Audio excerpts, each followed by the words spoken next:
Welcome, everybody. Thank you for staying tuned with us through an extra long super block of Sanford and Son here on the Superstation. It's Tuesday night. It's 9:05. It's time for the What's on Joe Mind team stream. Stay with us. We'll be back with special guest Troy McKee after you watch our kick-ass theme sequence. So long for now.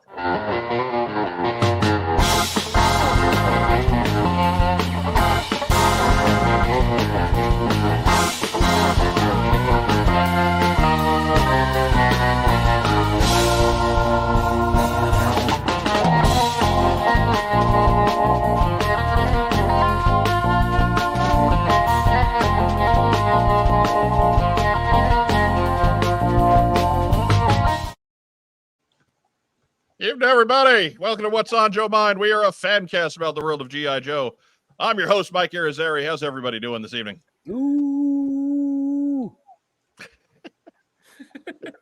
I guess I don't know what that was, but we'll stick with you anyway, by there, Mark. Joining Joining me here in the top row, our regular cast of characters. He's the former head of marketing for the GI Joe brand at Hasbro. And he's got a whole new title he's going to tell you about. But it's the Hot Show, Mark Weber. Hey, what's up? Nice to be with everybody and to be gainfully employed once again. Holy smokes, that took a while. Right. For the folks who don't pay attention to that sort of thing, why don't you tell the folks at home what your new gig is? So after, well, let's use the polite term. After leaving the display booth job last June, I was a substitute teacher and a soccer coach, which was an absolute joy. My kids' school combined their varsities, their men's and women's varsity teams into one team. And I got to coach a season with my son and daughter playing on the same team and on the same defense. So that was... And your son is a senior, your daughter's a freshman, correct? Yeah.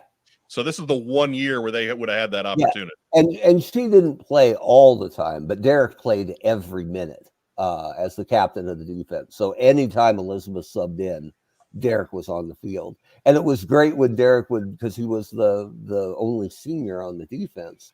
And so when he would point out things as kind of the quarterback of the D, he would be like, Harry, you got to be tight over there on the wing. We got to make sure no through balls come through the middle.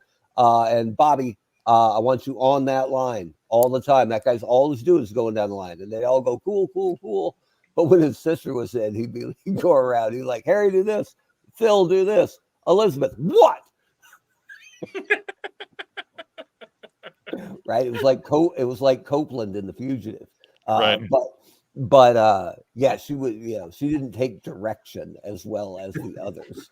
And for the other guys are like, wow, the freshman girls really standing up to the senior captain. So that dynamic was fun to watch. But anyway, that was a real joy. And then I was not cadet teaching, but sub teaching at BCA a ton because we just had a lot of teacher sickness over December and January. And then lo and behold, an opportunity opened up with an old friend, and I threw my hat in the ring, and we kind of talked turkey last week, agreed to terms very, very easily, happy to work together again. And last Friday was my very first day as the operations manager at Valaverse. So I'm working with Bobby Vala, who's a friend of mine. I appreciate it. Thank you. It was a long time coming. Bobby and I were friends at Hasbro, met at Hasbro, but we only worked on the same brand for one item. And it was that Cobra Missile Command San Diego Comic-Con item, which came out after I, let's be diplomatic, left the company. But again, you work on it a long time ahead of time. So, right. But that was the only one Bobby and I got to work on at the same time. I was on Transformers and he was on Marvel for most of the time I was there. And then I was on Joe and he was still on, I think he did some Star Wars, but he was on Marvel for a good long run. But I love Marvel and he loves Joe. So we were always in each other's office, bouncing ideas around and looking at different things. And he wanted to know what was coming up with Joe and I wanted to know what was coming up with Marvel. So we were really, really simpatico at Hasbro. And then I left before he did. And then he left. We both left kind of the same way, although mine was a little more targeted and his was more of a group shot. But then a couple years later, or soon after, he talked to me about his idea for Valaverse and Action Force. And so early on, I was probably working at Toy State or RMS at the time, but I helped him out with just a little tiny bit of character ideation for his first wave of characters.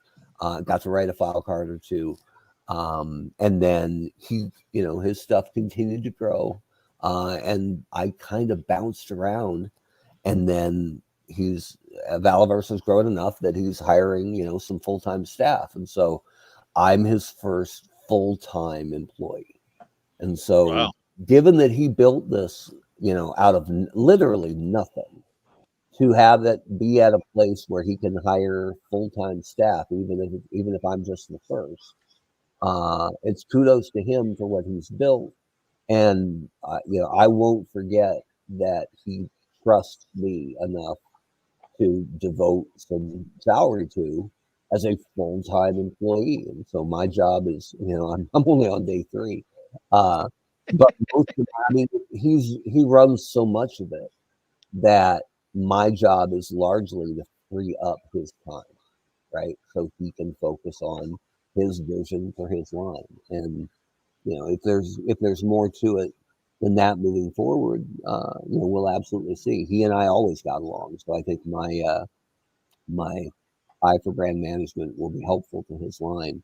But what I'm doing right now is really kind of the nuts and bolts of helping the company run to free up his time and let him be in his office a little bit. And I don't have my office set up yet, but I get to hang. I have a big league wearing Luckiest Man image.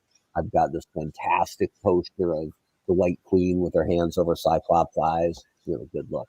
So those are going up this week, and it'll make my office really my office, and I'm looking forward to that. Well, we've said it publicly, but it's an excellent hire, and so good luck to you and Valaverse, and may you have continued growth. I appreciate that, and I think it's natural for Action Force and GI Joe to be rivals because they are both 6-inch and truly 6-inch lines at this point, right? And competing companies, on some level, certainly competing for the same dollar.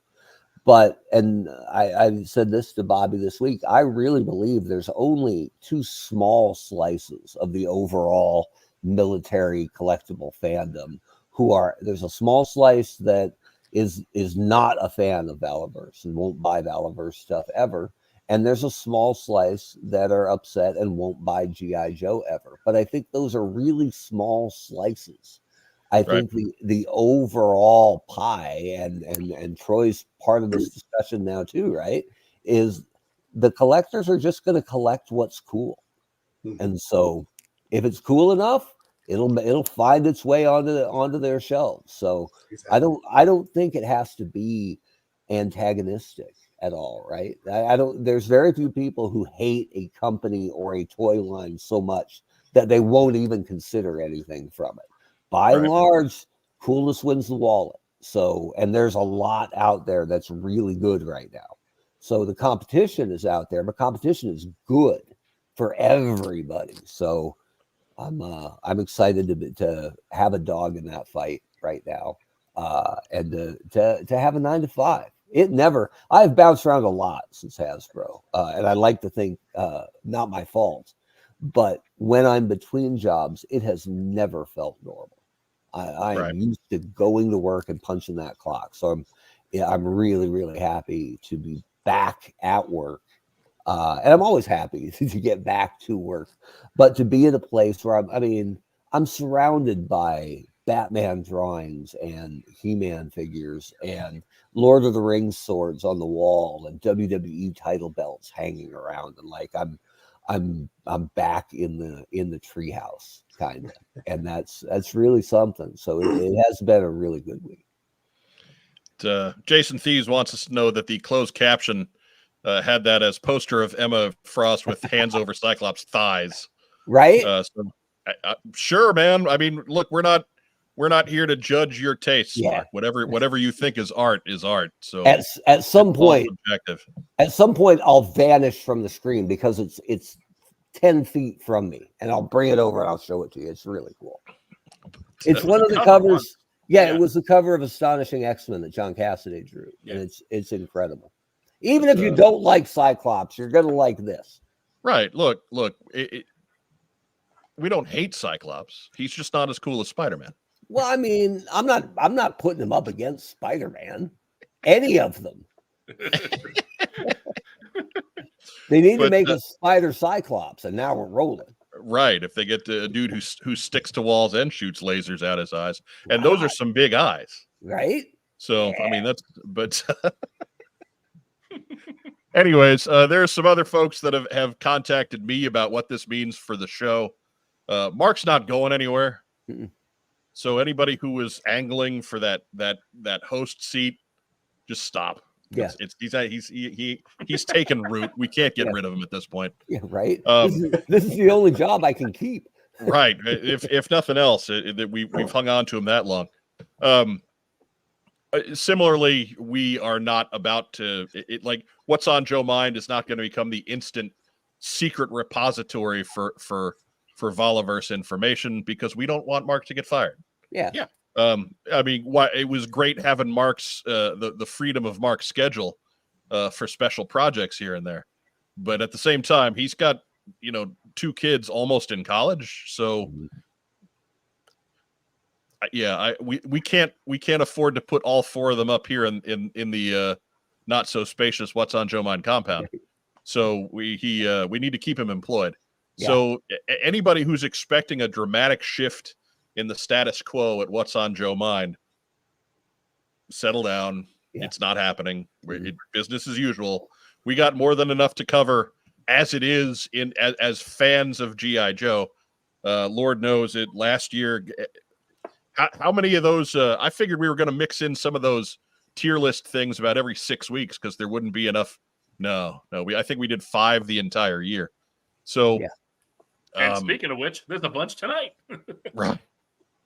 Right. A ton of news to get through. So we'll cap it there. I'm sure Mark will have adventures to share later on. But also here on the program tonight, in the bottom row, he is a host without a show. It's Racktime Rob. Hi. Now that's going to change a little bit next week. Next week, Joe Slevsky will be with us as our special guest. We will be doing impromptu Racktime with Rob and Joe, and Mark and I will just kind of be sitting on the side. So Mark, get caught up on comics.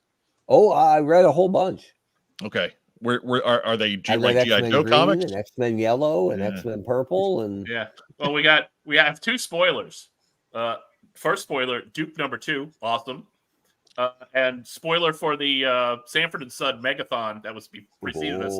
Lamont's a dummy. Still a big dummy. And that chair always needs to get carried out to the truck. Doesn't matter. Doesn't matter how many times you do it. That's always moving that chair. And then, of course, our special guest tonight, also in the bottom row.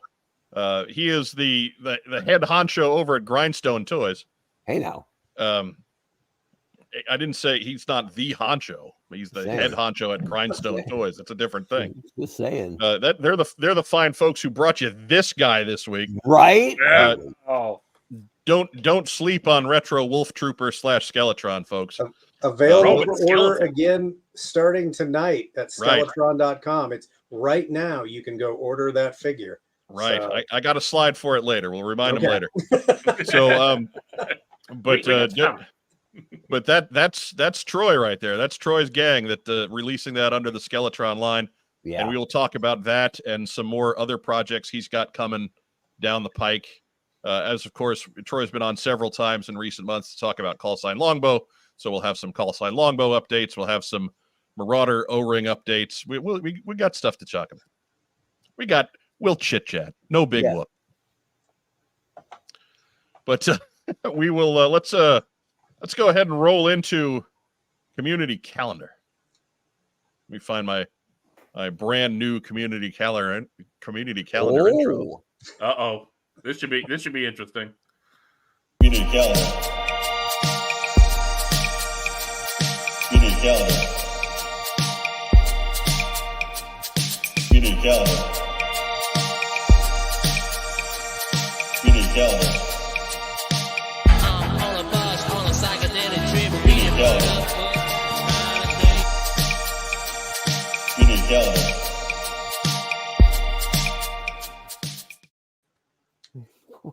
See, Was Mark, that a that's chicken nugget. that is chicken nugget, Troy. Yes. What? Our friend AbsorbVids was all set to make season 2 of community calendar intros, but then ran into some legal trouble and subcontracted to Deke. Man, So that is the Deke chicken nugget. I thought you were going to say had some bad mushrooms and a fever dream, but whatever. There's that too. I can't explain that, man. But you'll notice Billy Idol was there less than 6 seconds. Less Good than thing, otherwise we are banned in Slovakia. right. Right. Just a quick note for the honcho there. Less than 6 seconds. Yeah. It was so it was only Billy Ido. Right. Can't get in Billy trouble Id. with Billy Ido, Only long enough to get half a smear in. Right. But yes, Staff Sergeant C. Nugs now drawn by the fine folks over at Deke Entertainment. But Not enough time for Billy Idol to kick Steve Lawrence's ass. right now that he's got a little face, man, I feel the need to put that dude in everything. So I can't. Oh, Deke Sergeant C. Nugs he could be everywhere. He could be Good everywhere. idea. Anyways, first up, of course, we've been talking about it for a couple weeks now. This Saturday, Toy-Hio Toy Show over at the Metroplex Expo Center in Gillard, Ohio. $5 gets you in the door from 11 to 4. Early bird is an hour earlier if that's for 10.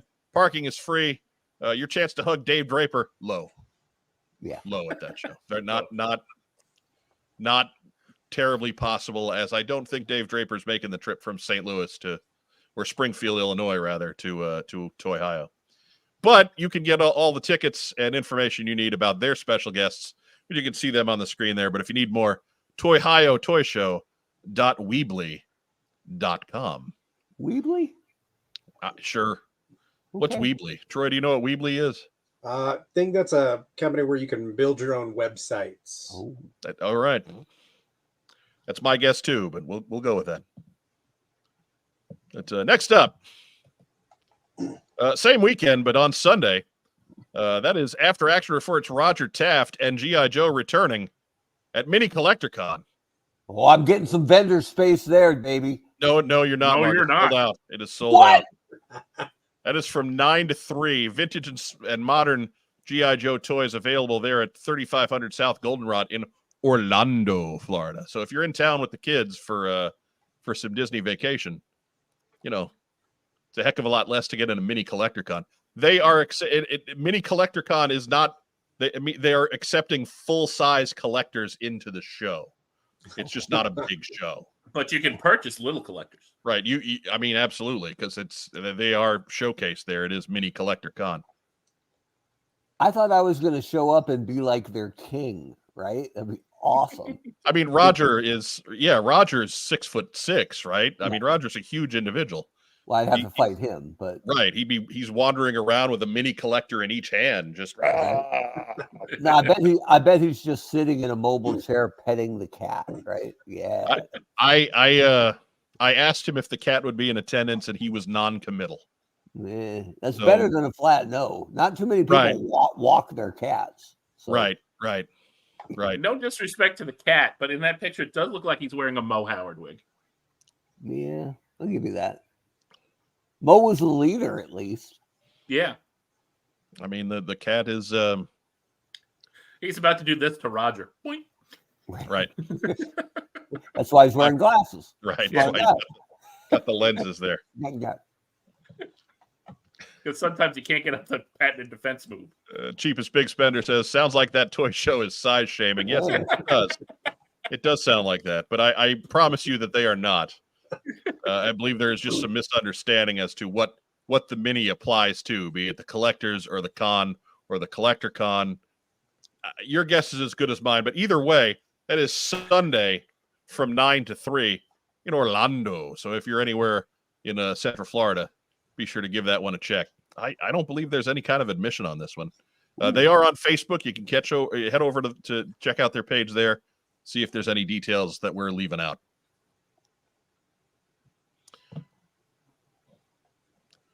And I've lost my button. There we go. There we go. Had a little lock up there. I couldn't find the arrow on the mouse. Oh no. Kind of need that one. Otherwise, I'm just clicking around and getting weird comments on the screen. Like Craig Cohan's big clown sees all. Seems legit. All right. Sure thing, Craig. Sure thing. Oh, hey, not so fast. Whoa. Coming up on March 2nd and 3rd, that is New Jersey CollectorCon. It's a twice-a-year extravaganza. Our good friend Carson Metaxas, you can see him there in the picture, former host of the show for anybody keeping track at home. He will be there at the Holiday Inn Cherry Hill in Cherry Hill, New Jersey. He is there holding his Art of GI Joe book, which is available now at 3djoes.com.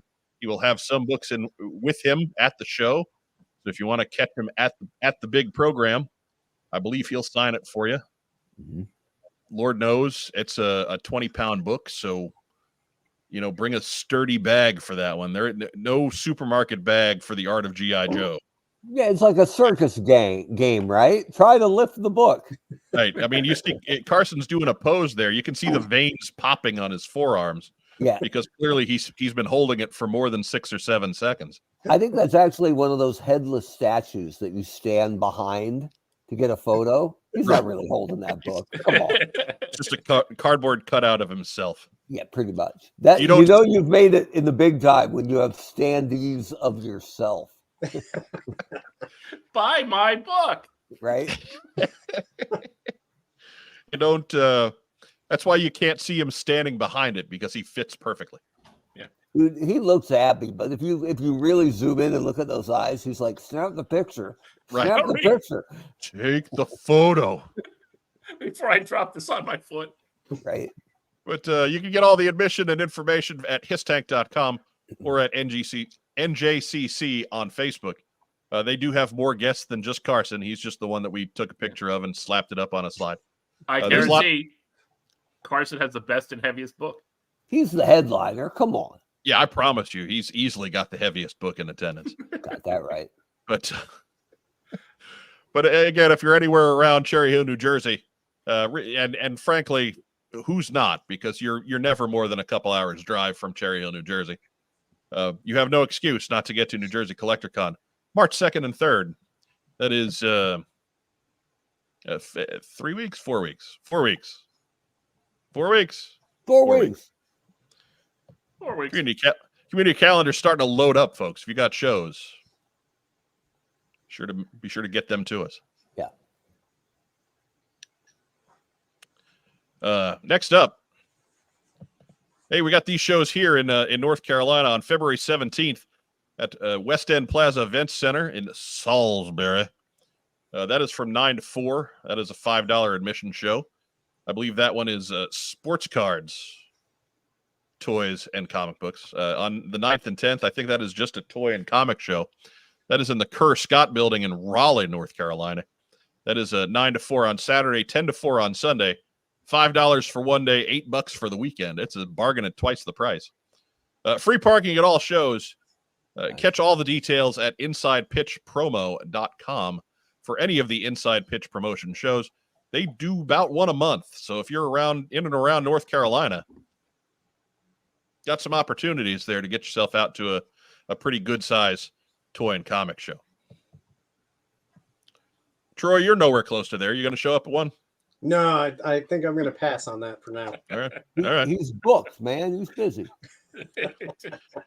You're not making the trip in from Eastern Colorado? No. Come on, Well, come on, Troy, live a little. We'll see. Raleigh's not that far. I mean, you are in Eastern Colorado, so you're halfway there. That's only like a 20-hour drive. So yeah, you're halfway there from Hawaii. Nothing I'd get on an airplane for, but I can drive that. There you go. I mean, Hood of Cobra Commander 788, he went from Tulsa to Kentucky a couple weekends ago. So yeah, but it's always a good time to get out of Tulsa. It's winter, man. Troy don't need to be in Colorado for winter. Come on. Boy. Leave the wife and child. Leave them a loaded shotgun. They'll hunt for themselves. They'll kill their own meat. You can be in North Carolina. Yeah, it's Sasquatch season. They only need one kill. They'll eat all spring. Those reindeer, it's past Christmas. Those reindeer are fair game. That's right. Yeah, there's daughter Blitzen and lunch. Right. It would be incredible. You know, Dasher and Dancer and Venison. That's it. And my friend, Turning Santa's reindeer to the Colonel's snack packs. Yeah, Rudolph ain't so cool when his bright red nose is lighting up the night. I don't He know. usually has a heat lamp to keep the other pieces warm. Right. I don't know if I'd be eating Rudolph. There's something up with that nose. Yeah, man. he's Probably true.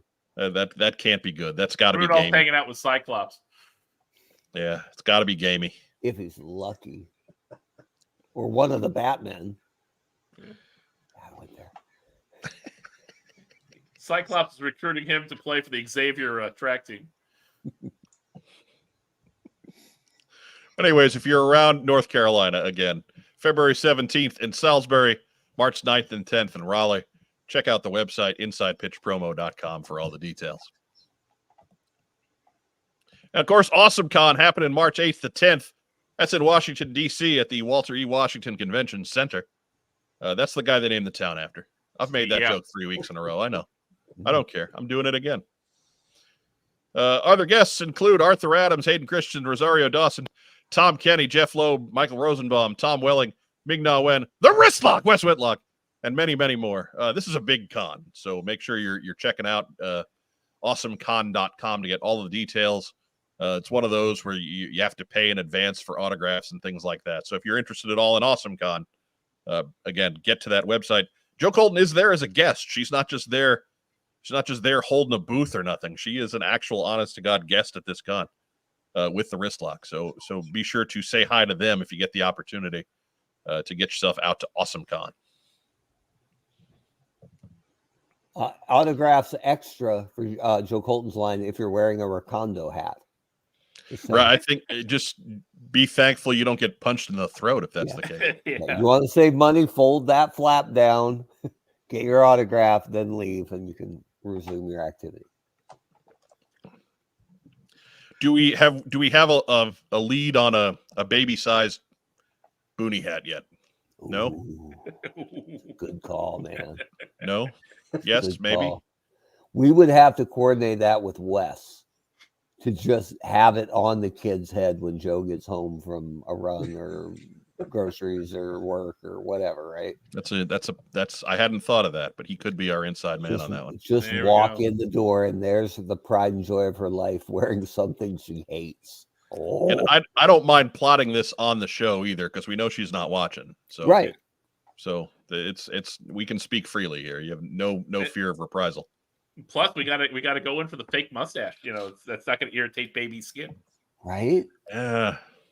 My buddy Chris, a giant Red Sox fan, once let me watch his 2-year-old son, and we put him in so much Yankee gear and took photos while they were gone, and then totally undid it and sat on that for like 7 months. And then I gave him a photo collage for Christmas. It was amazing. Here he is with Derek Jeter. Here he is wearing a Bernie Williams jersey. Here he is with the World Series trophy out of a Yankee helmet. He sure looks happy. Yeah. Look, there's one photo of Gary Godso in a Yankees cap, and I still use it every opportunity that this show gets to do promo stuff with Gary Godso. So I hear you. He doesn't look happy, but he's also never looked better. So. But like I said last week, those pinstripes are very slimming for chunky babies. That's right. Very slimming. So again, that is March 8th to 10th at the Walter E. Washington Convention Center, Washington, D.C. That's Awesome Con. Get out, represent. No discount if you hug Joe Colton, because she'll hurt you. I don't recommend it. He might hug you, but wait for that. Yeah. Wait for that as a. Yeah. That's your cue. Initiate the hug at your own peril. She also doesn't like weak handshakes, right? So There's a gray area there, right? You want to be right squarely in the strong handshake line, None of unless this. unless you are welcomed in. Yeah. So Right. No, just touching the fingertips. no, she doesn't respect it, and she senses fear. That's why the weatherman is dead.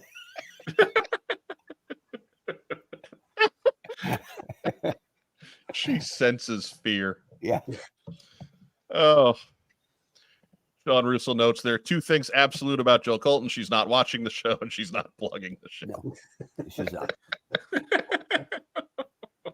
She's been better about plugging the show. I can't just throw her under the bus on that one. She hasn't even been on the show in how many months now, but she still plugs the show occasionally. The cool thing is her daughter doesn't plug the show either, so it's apparently genetic. Right. It has been passed down. Yeah. Correct. Oh my God. Her mom plugs the show all the time, though. Yeah. And if you've ever seen her TikTok or Instagram, it is nothing but show plugs. We appreciate that. We're very big in Toronto and Greece. Right. Hey, you know what? More baklava for us. That's right. Is that the thing you wear or the thing you eat? That's the dessert. Yeah. Because they're mutually exclusive, right? They are. I have never seen a balaclava. Right. And you can't eat baklava while wearing a balaclava. Right. Even if you're Bobby Vala. See what I did? Ooh, the first one. I mean, does it count as the first one when you're the only one that was going to try? Next news item. Also, March 10th, it's the return of Toy Man because they do about 16 of these a year. But this is 9 to 2. $5 gets you in the door. Early birds at 8. That's for 15. Parking is free. Dave Draper hugs are priceless. They are. I don't believe he's charged for them, but they are priceless. Dave missed the last couple last year, so anybody who was looking out for him, you didn't miss him. He was not there. But I did ask if he was planning on attending this one, and he said if the weather's good. So there may be an attempt, maybe an opportunity for you there to score yourself a Dave Draper hug. Remember, that is good for 0% off your admission at Toyman Show out in the Machinist Hall in Bridgeton, Missouri, out by the airport in scenic St. Louis.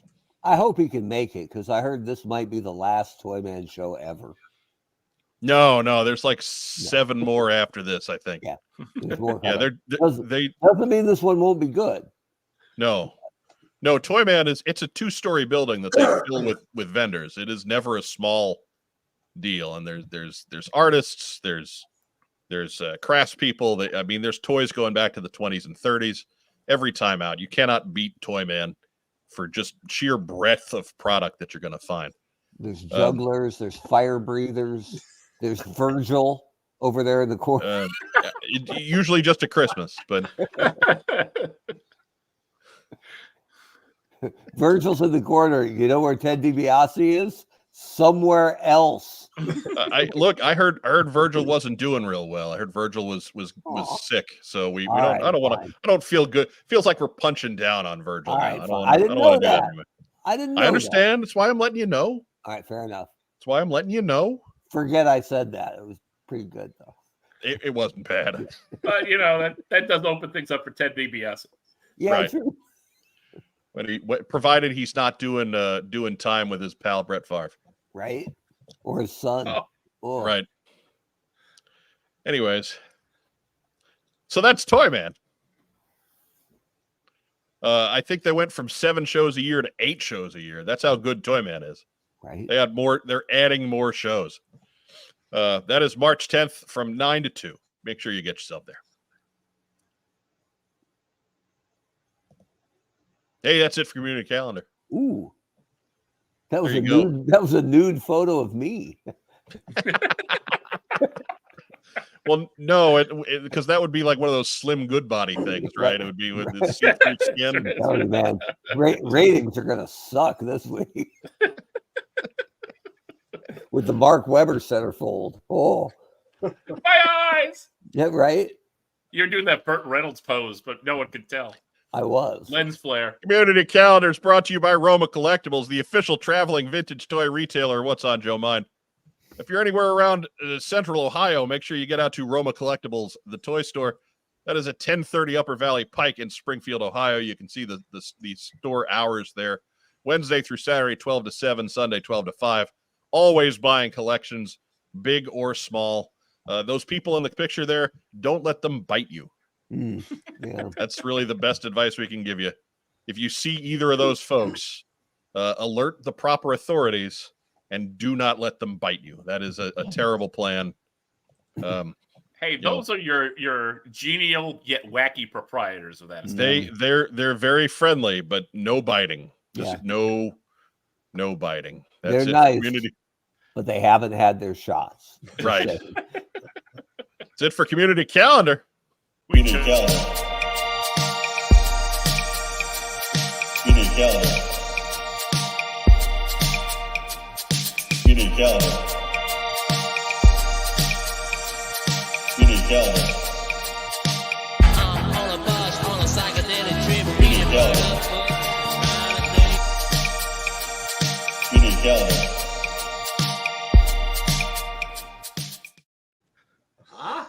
Remember, if Yeah, that's pretty good. Jesus, it came out of. I thought for a minute that her hair was like a dome. I thought we were dealing with Mr. Freeze. But if you've got something for community calendar, make sure that you wait. Where to go? There it is. Make sure you send it to us here. What's on joemind@gmail.com. That's good for community calendar. That's good for if you've got some customs you want to share. You've got a letter for the post sock, for mail call, anything of the sort. Anytime you want to get a hold of us. I mean, social media is great and all, but sometimes that stuff kind of gets lost in the wash. You want something that you definitely want to get on the show. What's on joemind@gmail.com. Do remember that we do reserve the right to edit anything you send to us or use or not use, depending on what we've got going on the show that week. We do have some messages for mail call, but this show, frankly, too chock full to work it in. So we will get there. Don't sweat it. Maybe next week, but right now, maybe not. Right. Also, remember if you're catching us tonight on the Facebook, be sure to give us a thumbs up, give us a heart, give us a little huggy guy, give us some kind of a reaction. We do love little huggy guy. But also take a moment at some point to get yourself over to YouTube, because that's where you can help us the most. Be sure to like the video, subscribe to the channel, do all that cool YouTube stuff. Leave a big boy comment down below. Share us in all of your various social media circles, whether that's Facebook groups, Reddit posts. What else we got out there? Anybody still using bulletin boards? Maybe. Those flyers, stamped telephone poles. That's Right.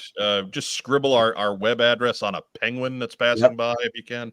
Direct mail postcards. That's good. Yeah, it's winter, so there might be a few of them. But that's how you can do. Really, get over to YouTube, subscribe to the channel, like the videos there. We're going to grow as much as you guys let us. Most of you don't pay anything for the 2 hours plus that we provide you every week. So a couple extra clicks isn't too much to ask, right? Right? Clicks are Don't free. make us do a pledge drive. Right. Clicks are free unless you're one of those shows that pays for like 8,000 of them. Right. And they cost. Yes. But if you do have a couple of bucks laying around, we do have a link down below. That is to our coffee account. If you sign up for a monthly subscription, whether that's $1, anything that's $1 or more per month, that gets your name in the credits at the end of the show as one of our regular donors. So we don't do a whole lot with special content or things like that. If we got a hold of something and we produce it, we're going to make it for everybody. We're not into the elitism or all that, but you would have our heartfelt thanks. Yeah, down with the Patreonarchy. Right, maybe first grab at some of the prize swag that we do sometimes. Diana Davis does graffiti What's on Joe Mind all over Los Angeles, right over the MS-13 tags. That's good. Yeah, that's good, because we're no harm to come of that. Yeah, we're a heck of a lot less violent than they are. So, how would I get to that graffiti though? Andrew Galgan, Roma Collectibles. Don't let them bite you. Yeah. Good. Yes. See, there you go. That's good there advice. You go.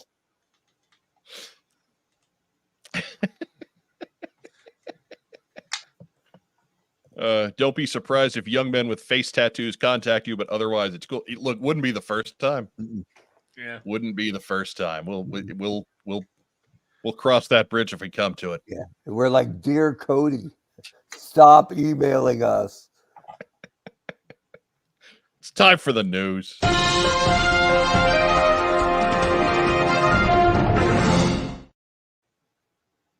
First news item. Do-do-do-do. See, he's got a swanky new gig, but he's still not too good to do our dorky news sound. Right. I'm gonna get some work done though. Now that Troy's I got jealous. now that I got some more income coming in. You're gonna do sound effects. You're gonna have a button. Ooh, that's not a bad idea. Remember, I think- only 6 seconds. I was thinking about just working on the overall look, right? Now that I got some.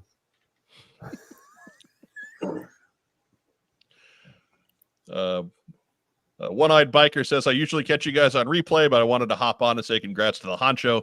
Huge Valiverse fan. Can't wait to see what Mark brings to the table. Here you go, Mark. I appreciate that. We gave Mark his flowers at the beginning of the show if you missed, so we are not heartless bastards. Right. But yeah, I if we wanted want to continue the love fest, I'm okay with that. right. I'll throw some love fest in there. We sporadically, just so we just keep it fresh through the episode. Just a little bit. Anything that keeps Troy from talking. Right. He's our special guest. I think he's gotten 10 words into this point. Anything that keeps him from talking. He's been here before. He knows how this Yeah, this is not new to me. Right. Troy was here for the infamous Mark Webber 21-minute episode. Good one. Let me tell you. That's right. It was tight, man. It was a tight We set episode. a record. Yeah. Yeah, like a tiger, man. You bet. No fat on that one, man. That was a tight episode. No. And then Putin pandas. Right. Anyways, our first news item is on Kickstarter. The History of GI Joe number 21 and After Action Report book is live now. Be sure to check out TeamStream episode 293. That's the one we did 2 weeks ago. We had Roger and Josh on. That campaign ends on March 8th at 10:19 in the morning, so maybe just get your pledge in by March 7th. Rack Time Rob, we got a time on this one. We got a total, a running total Let's on see this. here. Eventually, I got the words out to almost make a cohesive question there. Eventually strung them together. What the folks who only listen on audio missing is me doing all these weird hand motions. Take All that, right, Daryl the Priest. 30 days to go. It is sitting at 85 backers, $6,142 pledged out of 8,000. So There you go. 3/4 of the way there. Yeah, it's on its way. You bet. Making nice progress there. That's the thing about these book ones. It's very. Well, if there's really only one thing to get, it's a book. So if people decide they like the book, they get the book. Yeah, It's no, not this is looking healthy. They didn't make you sweat it out like they did with Troy on his, right? We weren't seeing any last day huge totals as people decided, well, I'm going to up this to an all-in pledge because look at all the crap I'll be getting. But Troy, where do you weren't sweating out on Callsign Longbow? That one got funded pretty quickly. Oh yeah. No, we did the initial funding in 6 hours, so we were You guys were on Easy Street in a hurry. Yeah, we were cruising, but yeah, at the end we were, you're always working for that bump at the end because there are some folks that just like to wait till the end. Right, we were on the air with you were live with us when it was closing. That's down. right. That's right. Because you Yeah, know where your bread is buttered. Be honest, Troy. You were sweating it for those first 20 minutes, baby. You were like, I don't know. I think I made a big mistake. The thing that nobody ever tells you about with a Kickstarter is at the beginning you get a jump, at the end you get a jump. There is this valley in the middle, though, that is like the most nerve-wracking thing. Death Valley days. Right. Even after you funded in the middle of the campaign, when things have kind of died down, and you just can't get anything going. Right. I thought Are they all going to take their pledges back? Why is this moving so slowly? I thought it was really cool how Super 7 bucked that trend, though, with their Cobra Mothership by not having that bump at the end. Or the beginning. Very short. Oh, Wow. that's rough. I was Oh. mean. I was mean, but you were cold-blooded. Rob sweeping the leg. Bang, bang! But Sensei, Sweep the leg. That's it. So, anyways, when we're done here tonight, if you need to know more, go back, watch our episode from 2 weeks ago, you lazy slacker. Yeah. You should have watched it then. And if you did, watch it again. Right? We need the viewership. We need the count. But regardless, head over to Kickstarter and check out the project there to History of GI Joe number 21. Easily the most important GI Joe comic. Certainly one of the most important GI Joe comic books. One of the most important comic books, period. Mhm. And one that we are lucky to have in GI Joe. This is everything that there is to know about that book in one shiny volume. I want to give a mid-show shout out to Cobra Saboteur, not just for saying nice things about me, which will always get you mentioned, but for actually putting a photo of me up as their avatar. Right. That's Mark in his younger days with the full ginger afro. That's Mark in the 70s. No, that was me in 2022, actually. No, that was COVID me, when there was a long time between haircuts. Cobra Saboteur said, I can only pop in for a second. I just want to congratulate Mark on joining Maliverse. News is badass. I'm so happy for you and Bobby working together again. Let's go.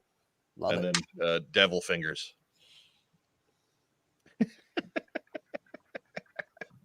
Back when he was touring with Casey and the Sunshine Band. Right. You got to keep that avatar for at least a week. Otherwise, you were just sucking up. But you know what? I'll allow it. Yep. Oh. Kiwi GI Joe Customs and Collection wants to know, how's it going, everybody? Good. How are you? Right. Pretty good. We're in the news. If he's legit in New Zealand, what time is it? I believe it is 4 p.m. Thursday. That's not bad. Yeah. Oh, I wish it was 4 p.m. Thursday. Right. Next news item.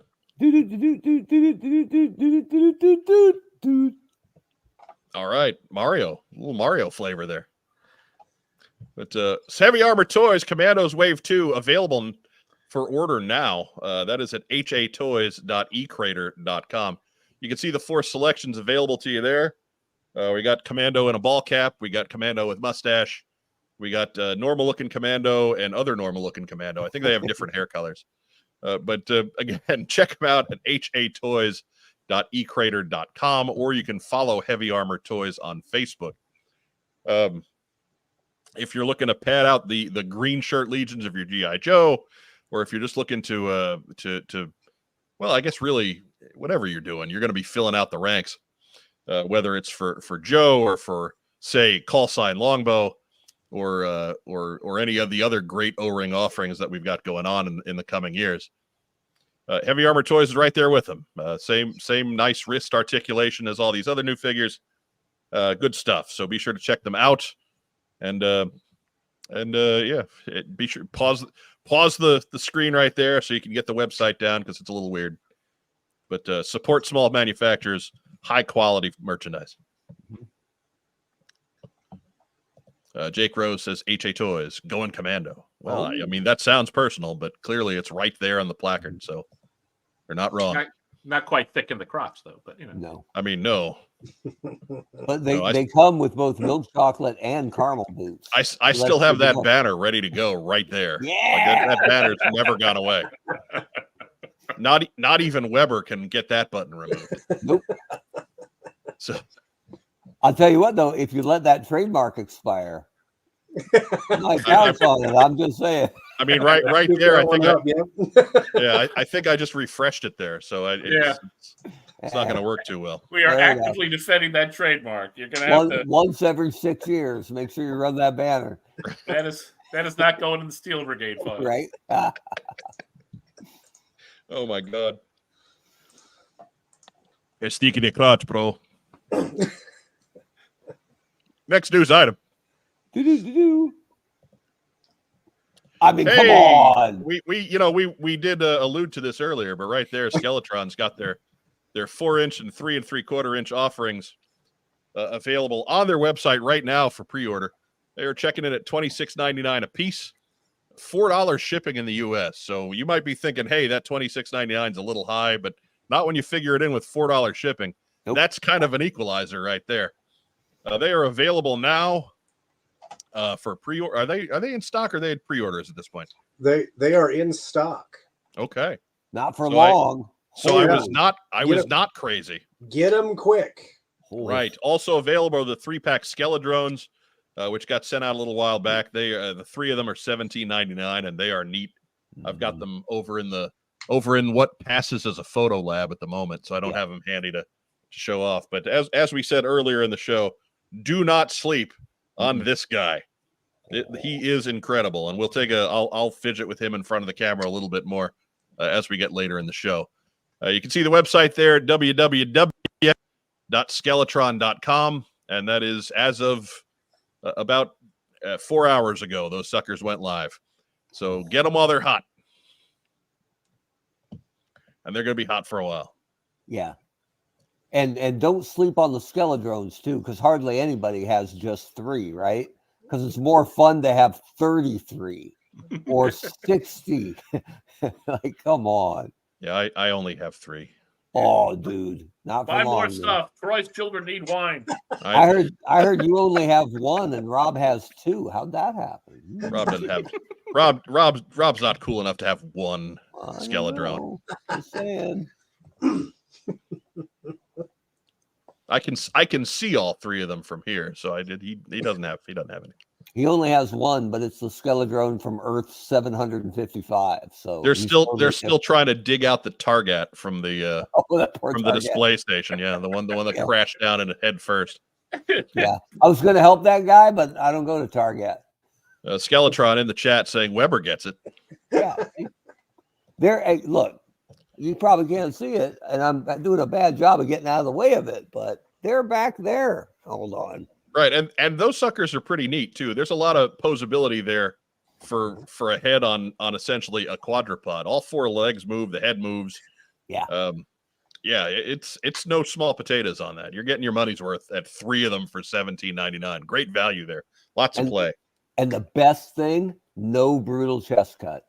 No, Just clean. No chest. Yeah, just clean. Lovely. yeah. The chest is one solid piece. Yeah.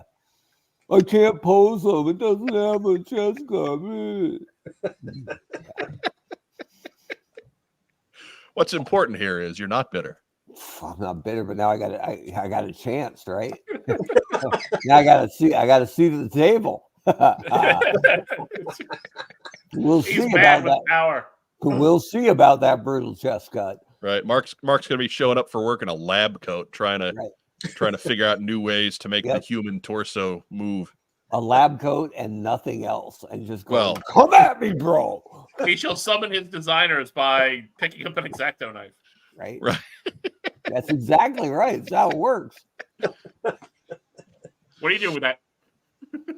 They got box cutters. Like Mark II Design also wants us to keep the plugs rolling.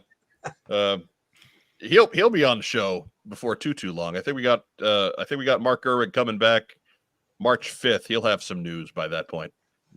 So stick with us if you like the Mark Gerwig and you like his 2-seated shark, which I think is our best running short on YouTube. mm-hmm.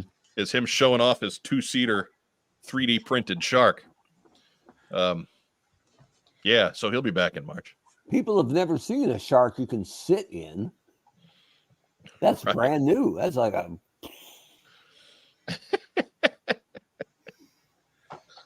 Much less sit in the back of. right. Holy smokes. Anyhow, so again, head over to Skeletron.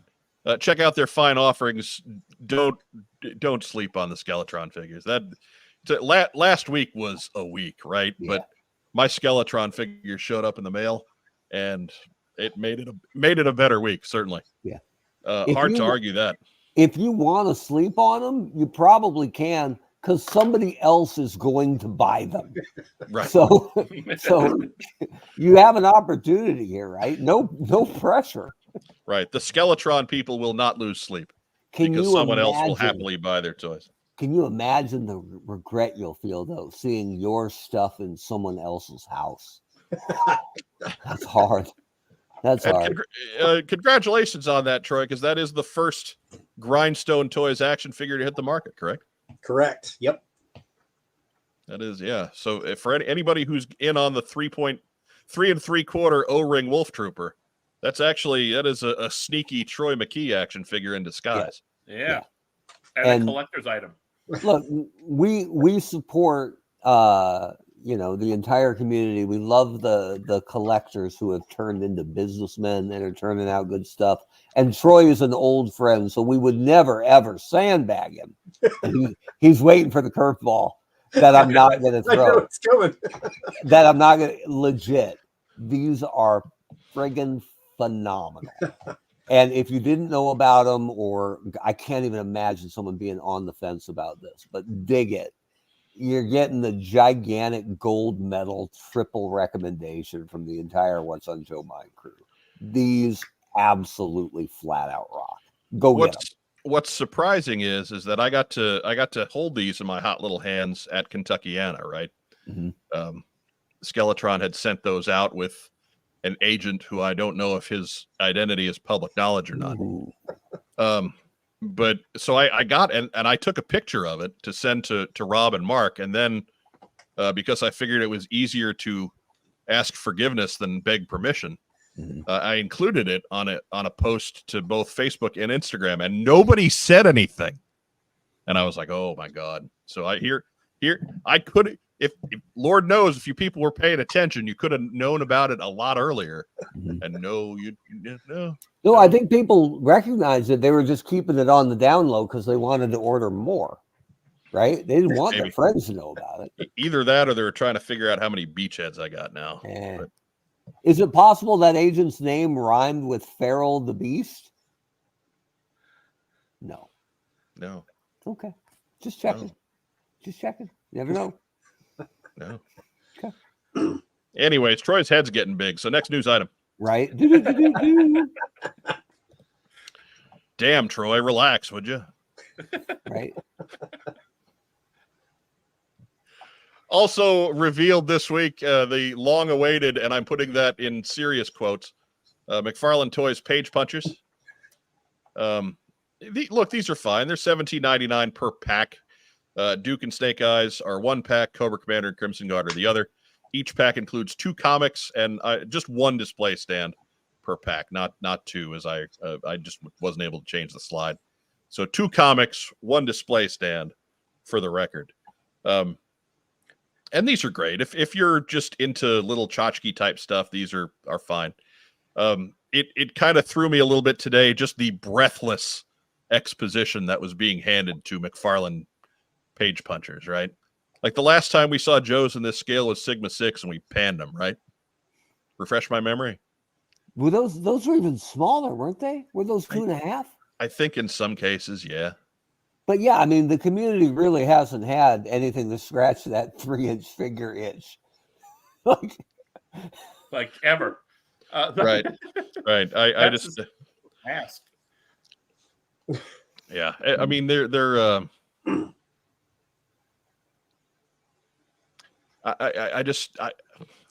if you like these, fine. I don't understand the appeal. I don't because obviously the main draw for me on this would be the comics, right? Right. And I've already got those, so I don't need reprints of them. Yeah. The figures are just kind of things to get lost. Help me out. Do you guys see more in these than I do? I think, Diana is making a great point over in the comments, and rather than just steal it from her outright, I'll put it up on the screen there. Yeah. They're the only people putting anything out that might be kid focused, right? Fair enough. So I hope, as a fan of the overall brand, you should root for everything to do well, right? So I hope this does well. I think it would have a better chance if the actual brand was going after this demographic. But if McFarlane wants to give it a shot, yeah, for $18, sure. To read the comment for the folks who don't watch the video version of the show, 2 comics and toys for $19 with a way to get comics into kids' hands isn't bad. Nope. So yeah, fair enough. That is a perspective I was not considering. I think, I mean, basically that's kind of what Todd McFarlane's focus on the Page Punchers line is. He's not just he's looking to expand the comic market too, since he has a footprint there. Mm-hmm. Sure. I was wondering about that because Page Punchers have been different things for McFarlane too. Like it's right now we're settling into books with tiny figures, but it's also been books with big figures. Yeah. And clearly if you've got a big, fully articulated figure with a comic book, it's the big articulated figure that's the focus and not this. Mm-hmm. But now we've got little teeny figures with the book, and I guess that's great for the book, but I guess it just hits me a little bit like putting the horse before the cart. Yeah. Like He's done DC.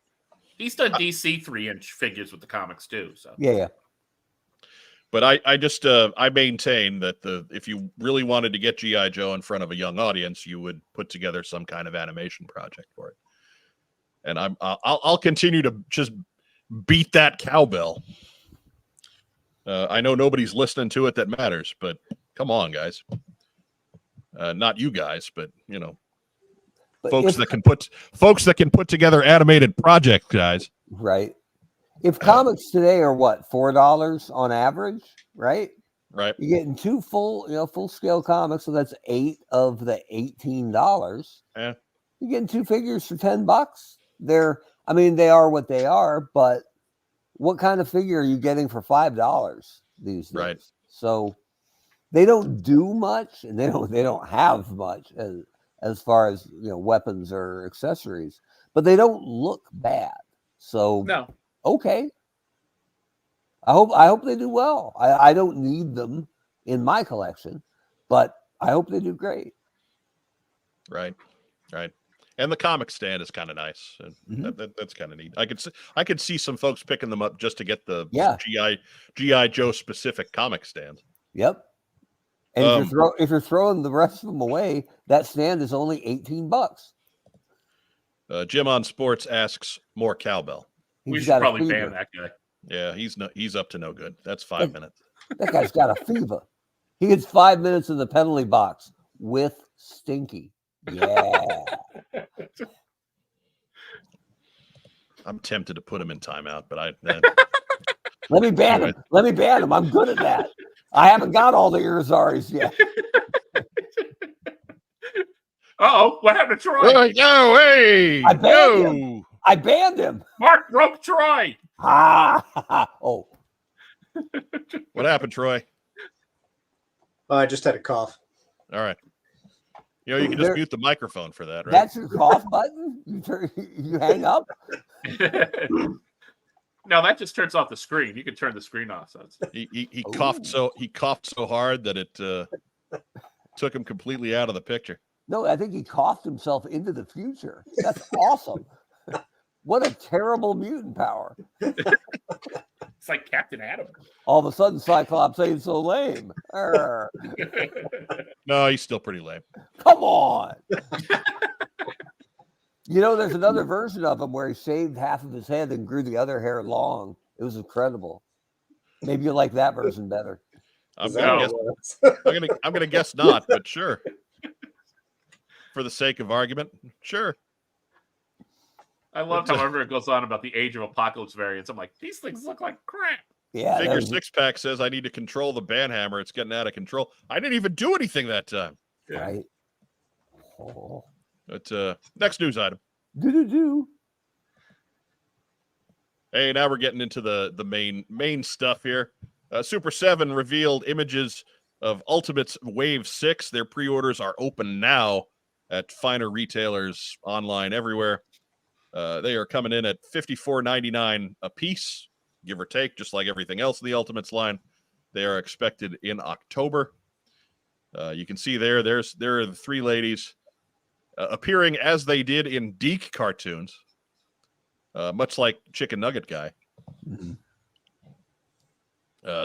Or Staff Sergeant C Nugs. I gotta get, like, he's so cute now that I'm not even used to calling him Staff Sergeant C Nugs anymore. But first up, of course, the Baroness, who they used in all the promotional shot.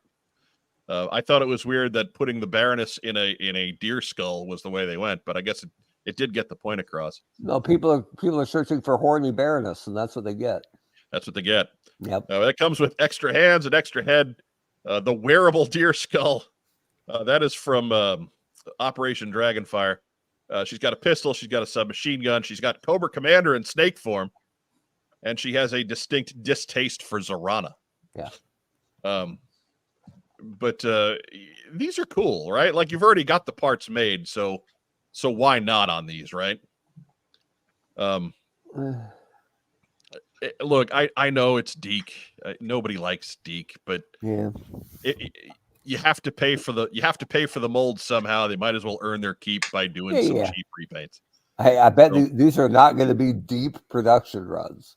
So no, I have a feeling that these are going to be kind of short. Yeah.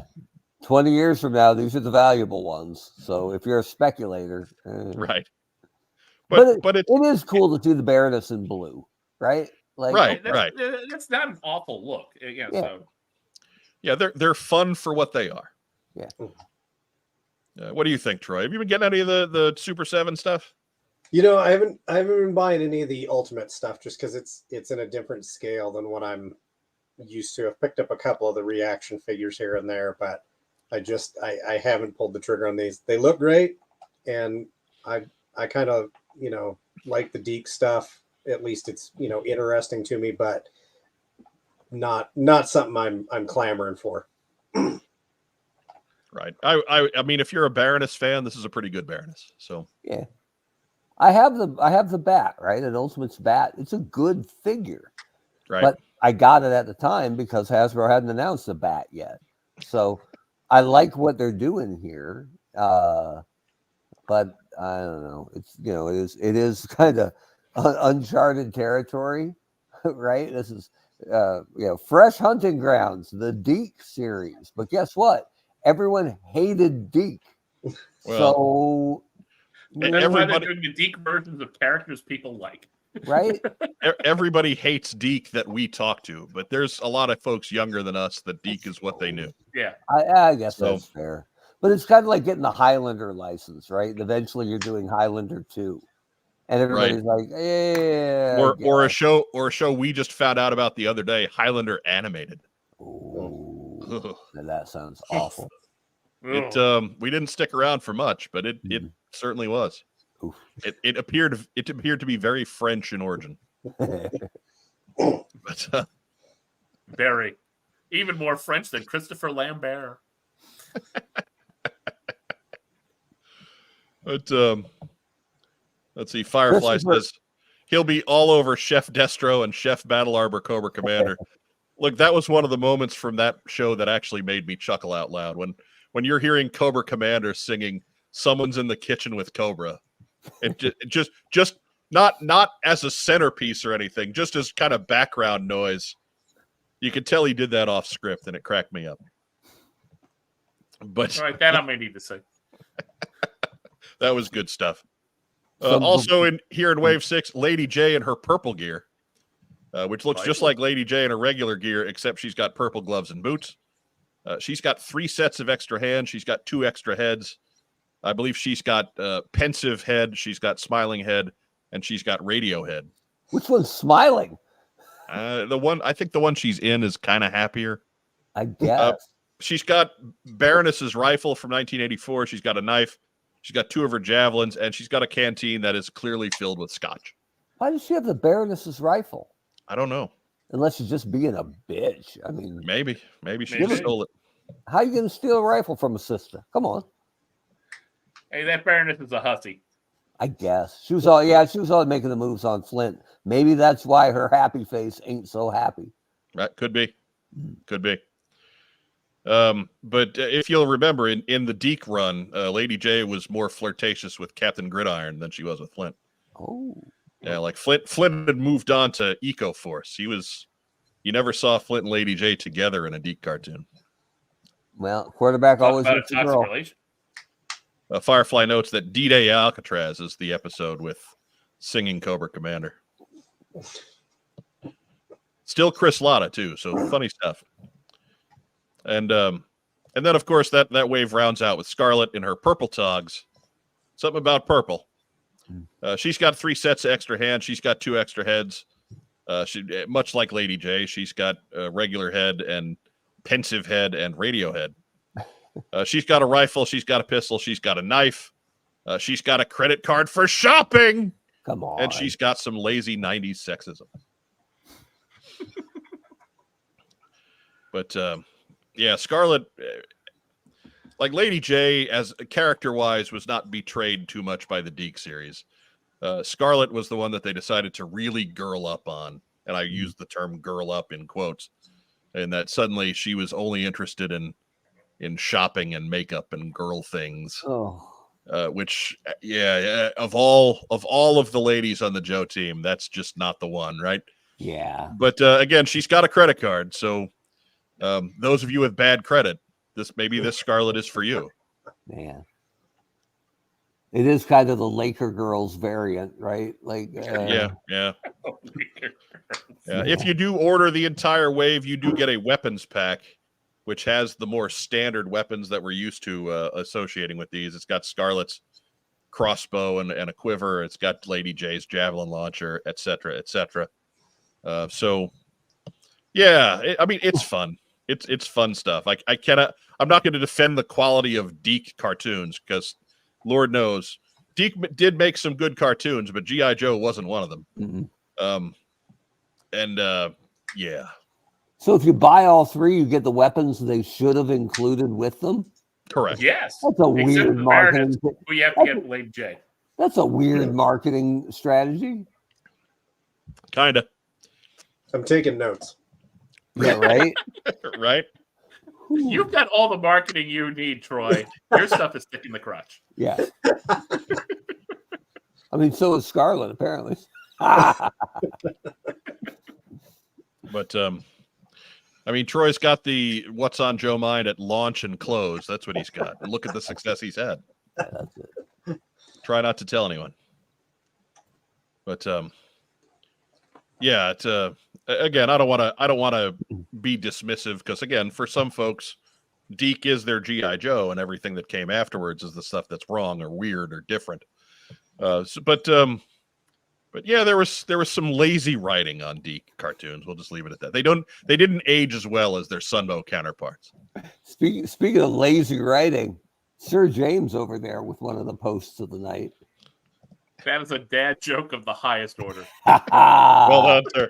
Scarlet's favorite battle Salute. cry is charge. There we go. Well done, sir. Well done. With a nod to Wilma Flintstone, another redhead. Fine. Oh goodness. Mark Gerwig with the important question: what's Troy drinking? I'm Not drinking- enough. Not drinking- enough. Not enough.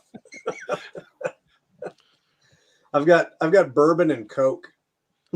All right. Brownest of the brown liquors. Brownest of the brown liquors. Yeah, Brownest of the brown sodas. if you go to the bar and order a Troy, you get a bourbon and Coke. Hold the Coke. Come on, now.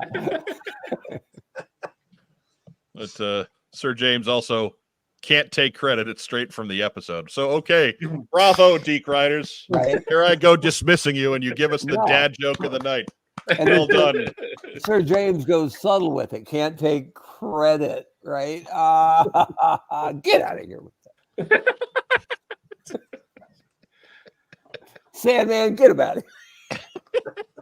You know, that is not the James watching this episode I expected that from. No, he's too busy over here going, "Heh, Deke." Hey, and look at Brian King, the luckiest man on the face. So same as Racktime Rob. Racktime Rob has never seen a Deke GI Joe cartoon. I think I've seen like 10 seconds of one. Andrew Gaugan notes that he had never heard of Deke GI Joe until watching What's on Joe Mind. So sorry. Yeah, we're sorry. Yeah, that's our bad. I have the DVDs when they released those a few years ago, and I have to admit that I watched the first season, and my thoughts were, well, they range from like the best Deke episodes from their season 1 are probably equivalent to the worst Sunbow episodes, right? So there's at least some common ground there. They at least try to build your normal core team, and it's a little strange because it's guys like Ambush and Pathfinder, and guys you're not used to seeing as being like real big spotlight type Joes. And then the second season of Deke rolled out, and my God, it's terrible. I couldn't make it to the end. I still to this day have not finished the last 4 or 5 episodes. So,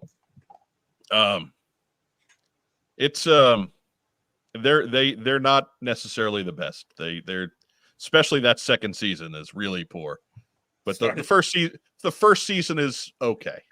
Started watching that DirecTV channel on how to program your remote instead. Right. Yeah. I mean, I turned on Sigma 6 to get some relief. That's how bad they were. You should have waited. By about a year later, they had buy one, get 20 free. Next news item. Do. Hey, that gets us to our tonight's main event, so to speak. I mean, we all know that Troy McKee is the real main event, but this is the one that got in the thumbnail. And Hasbro's GI Joe Day reveals right there. You can see them all kind of conglommed in the middle. See Staff Sergeant C Nugs. Right. They're as part of the party explosion. Yeah, buy all 6, you get a free Staff Sergeant C Nugs. Remember, to collect on that, send an email to Mark at What's on Joe Mind. Yeah. Yep. Mark at mark.com. He'll send you to Target. Mark at honcho.com. Yep. Just go to alt.black.com/helicopters. And of course, those Hasbro GI Joe Day reveals included Slaughter's Marauders Barbecue, still available. Unsigned. As part of the basic assortment. He's right there for you to take. That is Mark's favorite. Mm-hmm. I bought 2. Right there, Honcho seal of approval. Oh man, I sold half of my collection of Slaughter's Marauders Barbecue. My favorite part of it is how all those vibrant colors don't work together at all. I couldn't resist the opportunity to get this slide in there again. But you'll notice he is still available. Yeah. Still available. Anyways, first up on the list there, we've got Doc and we got Torch. These are all digital renders, so we did not actually see any of these figures. We just, these got leaked out over Hasbro Pulse's social media. But we knew all these figures were coming. There's no real big surprises, kind of. But Doc's got all of his normal Doc gear. He's got his helmet. He's got his stretcher. He's got some cool extras that we didn't get the first time around in flare gun and the flashlight and et cetera, et cetera. I'm excited for Doc. I hope the glasses come off. Yeah, I think they do. But there too, like those glasses are such a part of Doc. If they don't, it's okay. I think the stretcher too folds up and he can wear it as a backpack. What I want to know is, will it fit on the bottom of the Dragonfly when the that's the trick. Better. Mm-hmm. But we'll see. We'll test Lenny's street cred at that one. We'll get to, and then there's Torch there. I really like Torch. I hope his glasses come off as well. But he's got some sidearms to go with his flamethrower. I like all the extra skull detail on the flamethrower. I don't like that the Knox on his backpack, that little detail has the C in it, because all of a sudden he's going to start spelling it properly. But that's something they can fix. Again, this is a digital render, so hopefully they catch that note from somebody along the line. Jeff Butler notes that Doc is not to be confused with Deke. No. Let me be very careful with this. Deke sucks. Doc doesn't.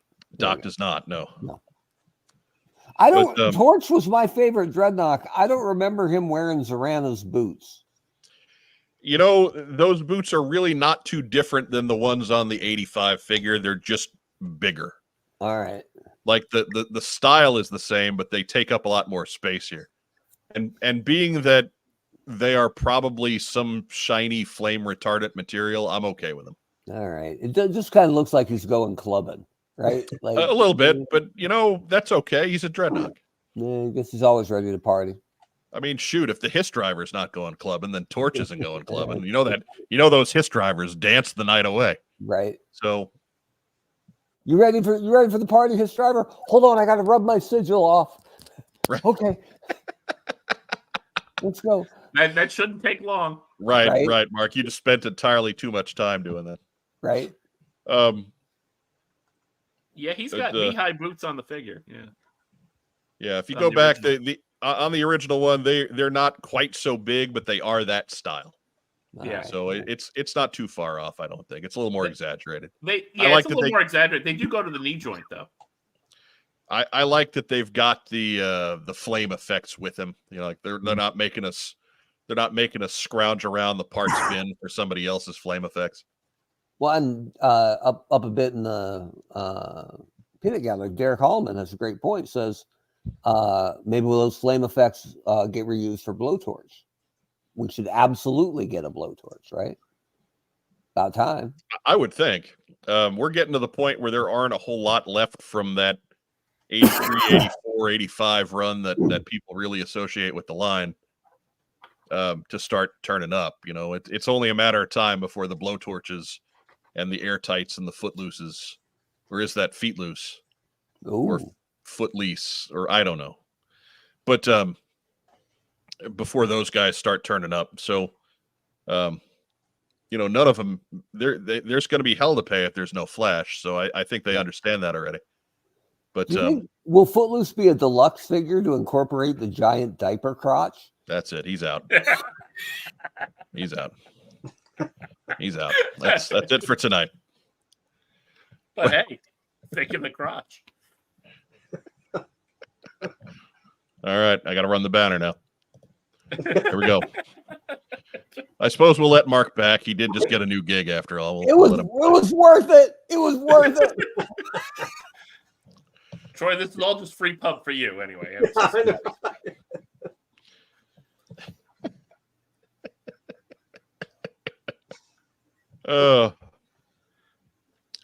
Anyhow. I mean, I'm going to beg to differ with Diana on the old Dreadnought thing. Yeah, I'm so lost in the comments at this point. I can't even put it up there. But we've also got we got to keep it moving. So hang on. Let's just move on. We got more Dreadnoughts. We got Naugahyde, who comes with not one but two animal pals. That is Pork Belly the Boar and Miko is the name? No, it isn't. It's Timon and Pumbaa after their heel turn. I mean, right. That's what I was thinking too. I mean, we all saw what got me excited. I posted that one on our Facebook page with the caption, "Monkey," and nothing else. One-eyed monkey. There we go. Michael Gene Fleming, Yabo, he believes. So that's possible. Sounds right. I don't remember offhand. But the one surprise in the bunch was that Tiger Force set in the middle. We didn't get official word on that, but it's no big surprise that Tiger Force repaints of Tripwire and Roadblock are available there. It's kind of surprising that they decided to do a 2-pack. But I guess that's officially a 2-pack. I haven't seen it anyway else. So yeah, look, doing a 2-pack of repainted figures it makes more sense than trying to incorporate a vehicle that hasn't been released yet. Right? Like what you want to do a deluxe something for next year to take the place of the Ram cycle or whatever, or the trouble bubble, the Python trouble bubble, which I still haven't opened. Which I still haven't bought. But it's because You've lost your heart, sir. I'm just saying. I don't even know what that means. I don't hate on Python Patrol. I just don't need it, right? Like I can't stand Tiger Force. Like, oh. Rachel Salinas notes that Tripwire lost a bet and has to wear his bikini briefs on the outside. That's pretty funny. That's true, except for the whole lost a bet thing. Right, right. I just thought he wild was like doing that. it on his own. Correct cool. me if I'm wrong. Is that Roadblock a repaint, or is that the first time we've seen a retro Roadblock mold? I forget. It looks like a repaint of the heavy artillery Roadblock, but he does have the accurate 50 caliber machine gun. Yeah, you got to. I want to see a repaint of that, right? Let's see the total classic Roadblock. That was sell. But I what I don't like is that we don't have a Tiger Force rat. Like, you know, Tripwire's little rat buddy is not there in a Tiger Force vest or something. That would have truly made that a must buy. Would have been kind of cool. We got a Tiger Force bomb robot, but we don't get a Tiger Force rat. That's wrong. That's wrong to me. To fight the monkey. Exactly. How else do you expect Tripwire to try and win that fight, right? Those extra set of prehensile limbs is going to be what takes him down, tiny though they may be. But Troy McKee, what do you think here? I mean, the repaints are the repaints. Nagahide's interesting. I assume he's probably going to be a deluxe figure with that many accessories and the two animals. Right. I mean, I don't think there's anything to the monkey, but that boar is fully jointed. Yeah. And I mean, it's a great figure. It's Yeah. a great representation of the character for sure. Yeah, I think he's a pet figure like Mutton Triumph. Yes, he is. Yes. Toy Bounty Hunter draws the conclusion that maybe one of the two remaining unknown retro carded figures is Roadblock, and he's certainly a candidate. That'd be a good call. I want to get the Nagahide figure just to take the hat off of him and try it on Mindbender, because Mindbender with different things on his bald head is always funny. And then also to put it on Wonder Woman and take a close-up shot and send it to Joe. Because I just think that folded half is going to go over big. I mean, why don't you just do that with a Recondo hat then? I could, but this one's got like crocodile teeth. I'm digging that. Good luck. All right. The Recondo hat you'll see coming, right? The Nagahide hat, like that. Firefly says the Tripwire is double trunking, just like Jerry Lawler. Who's also thick in the crotch. According to legend, yes. From the double trunking. He's no Robert Gibson, but... Well, I mean, hey, who among us is? Holy smoke. What would be great, though, is if they did that and then Tripwire had the pads that only went over one shoulder. Yeah, and when things That got would be real, perfect. he would take that one down, right? Right. Like, oh, yeah. When that bomb work gets extra sweaty. Mm-hmm. I like to think that he rips his pants off, leaving only the tiger bikini briefs, right? And dances like WCW's Alex Wright. Deep cutting it there. Right. Google it, kids. Or don't. Or right, don't. right with a W.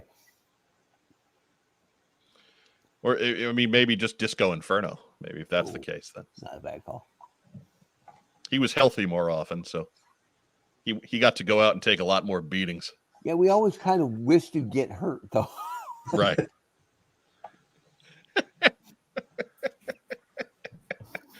I mean, we wish he'd get hurt now because he keeps shooting his mouth off. But I kind of liked him then. He was so dopey. He was fun. A little bit, yeah. Craig Cohan wins the comment section. Yeah, he's got us. He's got us 110. Yeah. If anybody puts up Berlin with a Y, they're out. You win a prize. Oh, the wall. Yep. Fine. The wall or a wall, right? A wall. Yeah.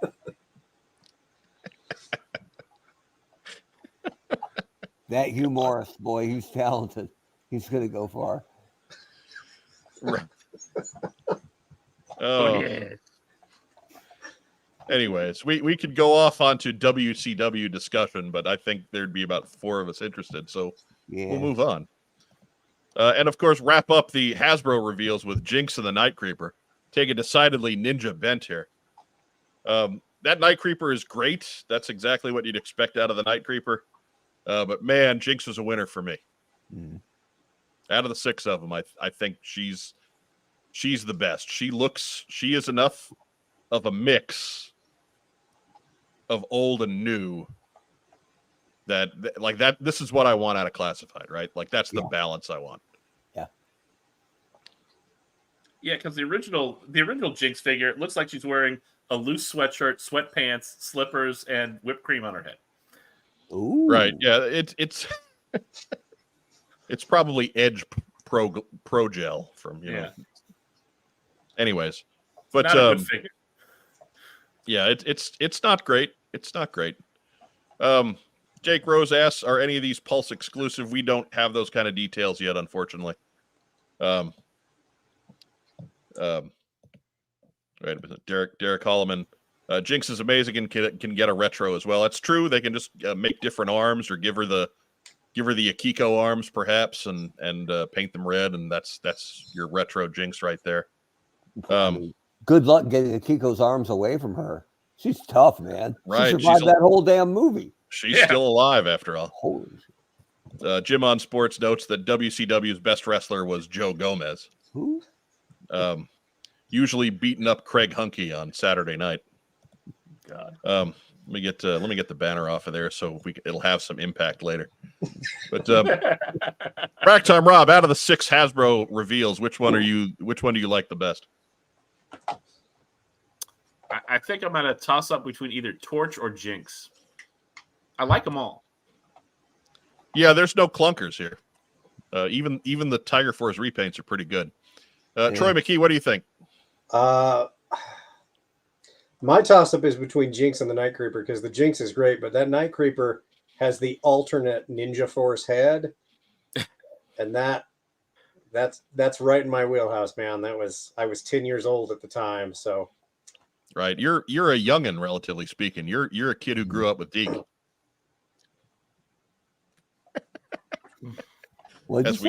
As we verbally pants Troy. Mark Weber, out of the 6 of these, which one do you like the best? Man, the Jinx is really good, but I'm worried about how thin those knees are. Right? Is that going to support the weight? It's not much for plant leg. But that Night Creeper, I mean, the extra head moves me from buying 3 to buying 4, right? And there'll be some maniacs who buy like 6. So I just think overall it's fantastic. That chest cut's very well hidden. But that extra head is the home run for me. I think that's fantastic. And I love the shuriken in the hand. That's cool. Can't lose it, right? If it doesn't come out.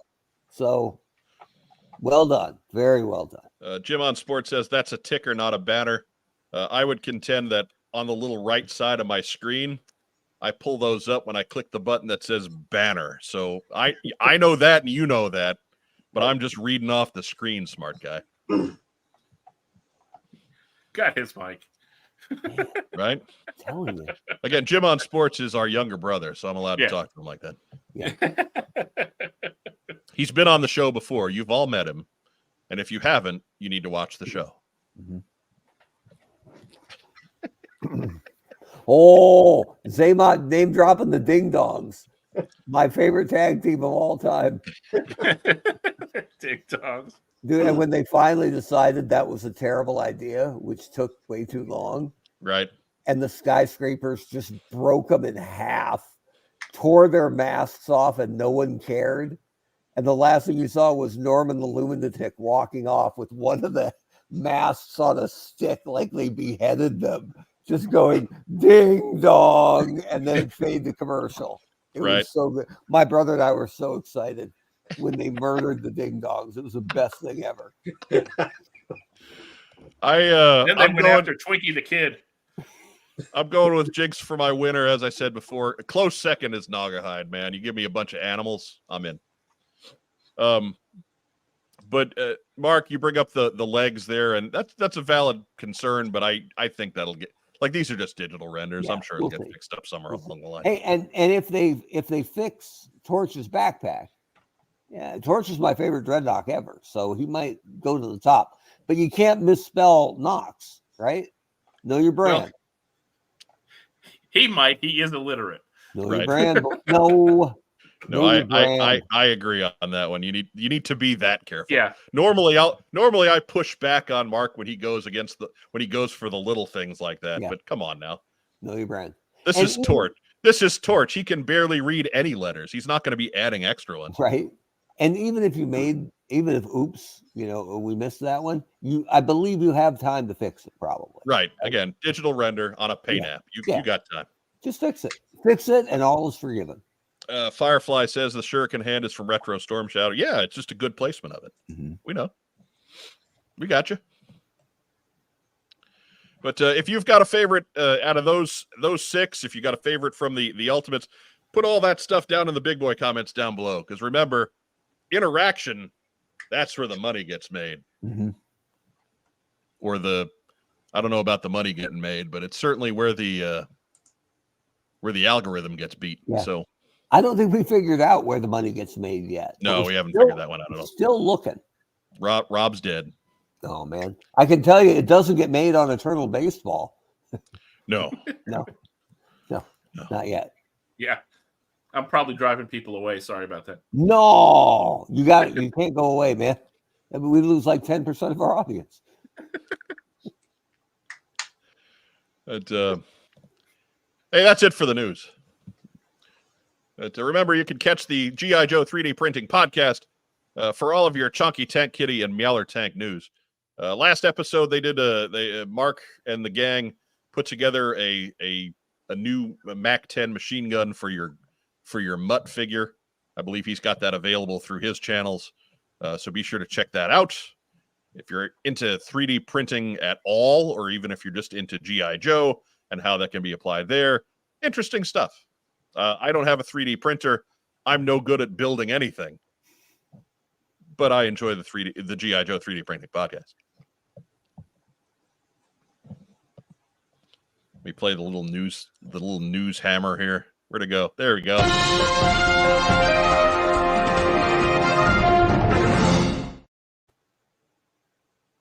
And we'll be right back in just a moment after a quick word from our friends at Kokomo Toys. We buy, sell, and trade vintage and modern toys. G.I. Joe, Star Wars, Transformers, Marvel, DC, and more.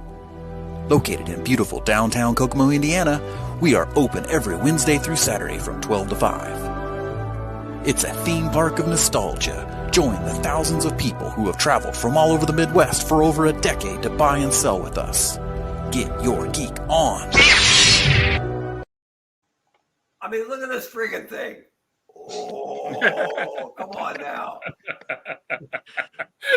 Right there. It's, AbsorbVids is just going to put together all these pictures and build a virtual Mark's office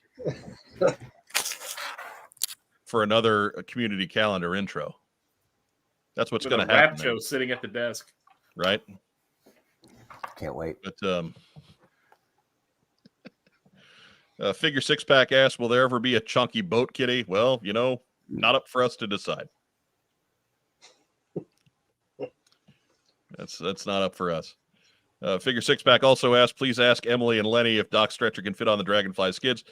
We could probably ask him all till we were blue in the face. They're not allowed to talk to us. Yeah, who's he talking to? Right. Like we got some kind of connection there. No, they. Hasbro. Don't spin. I can call Lenny right now if I want to. Right. It's not a personal thing. It has nothing to do with Emily and Lenny personally, directly. Yeah. But our interview requests for several years now have been completely ignored. Mm-hmm. So we're not about to start asking them questions now. Like it would be not worth the time or effort. And the reason Lenny and I are still cool is because Lenny's awesome, and B, I don't ask him that stuff. Right. Dustin Jeffrey asks, can we get Mr. Socks in a tank version? Oh, hey. That's been discussed. I don't know if it's going to happen, but it's been discussed. It's Dr. Socks, thank you. He didn't spend 8 years in sock school. Oh, well, he's either Mr. Socko or Dr. Soxo, the rock and roll cat. So Ooh, is that like the alter ego? well, I mean, those are every animal has nicknames for their nickname. I mean, it's right here on the first clip. Meow. Meow. Meow. Meow. Meow. Meow. Meow. Meow. Meow. Meow.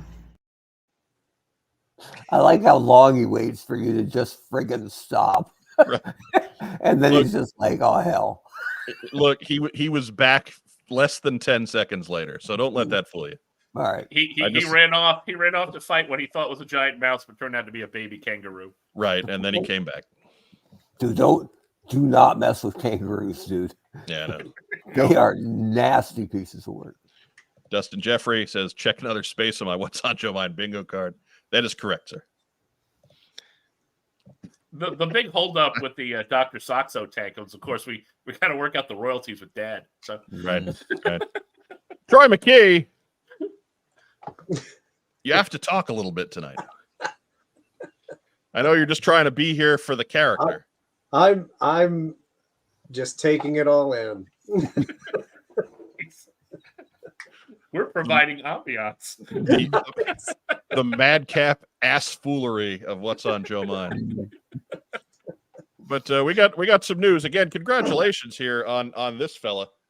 I've got him on card. I'm gonna take the big window for just a second. Yeah. But you can see here, this is this guy on card. Looks very reminiscent of our friends from the 1980s. And then I went ahead and I got two of them, so I got one off card at this point too. Which is Believe the me, way that- you're supposed to do it. One carded, one to Right. open, just so everybody knows. I mean, truthfully, I got two to open. I just haven't gotten around to it yet. But I don't care about carded. I love it and all, but come on now, these are toys, man. But this is, I went ahead and put the Skeletron head on this guy, and it's pretty cool. So these guys are solid. They feel like it, like you can tell when plastic is cheap, right? We can all pick that up, and this certainly does not have that feel. Not anywhere, not at the joints, not even at the smaller parts like the hands. He comes with all kinds of cool gear.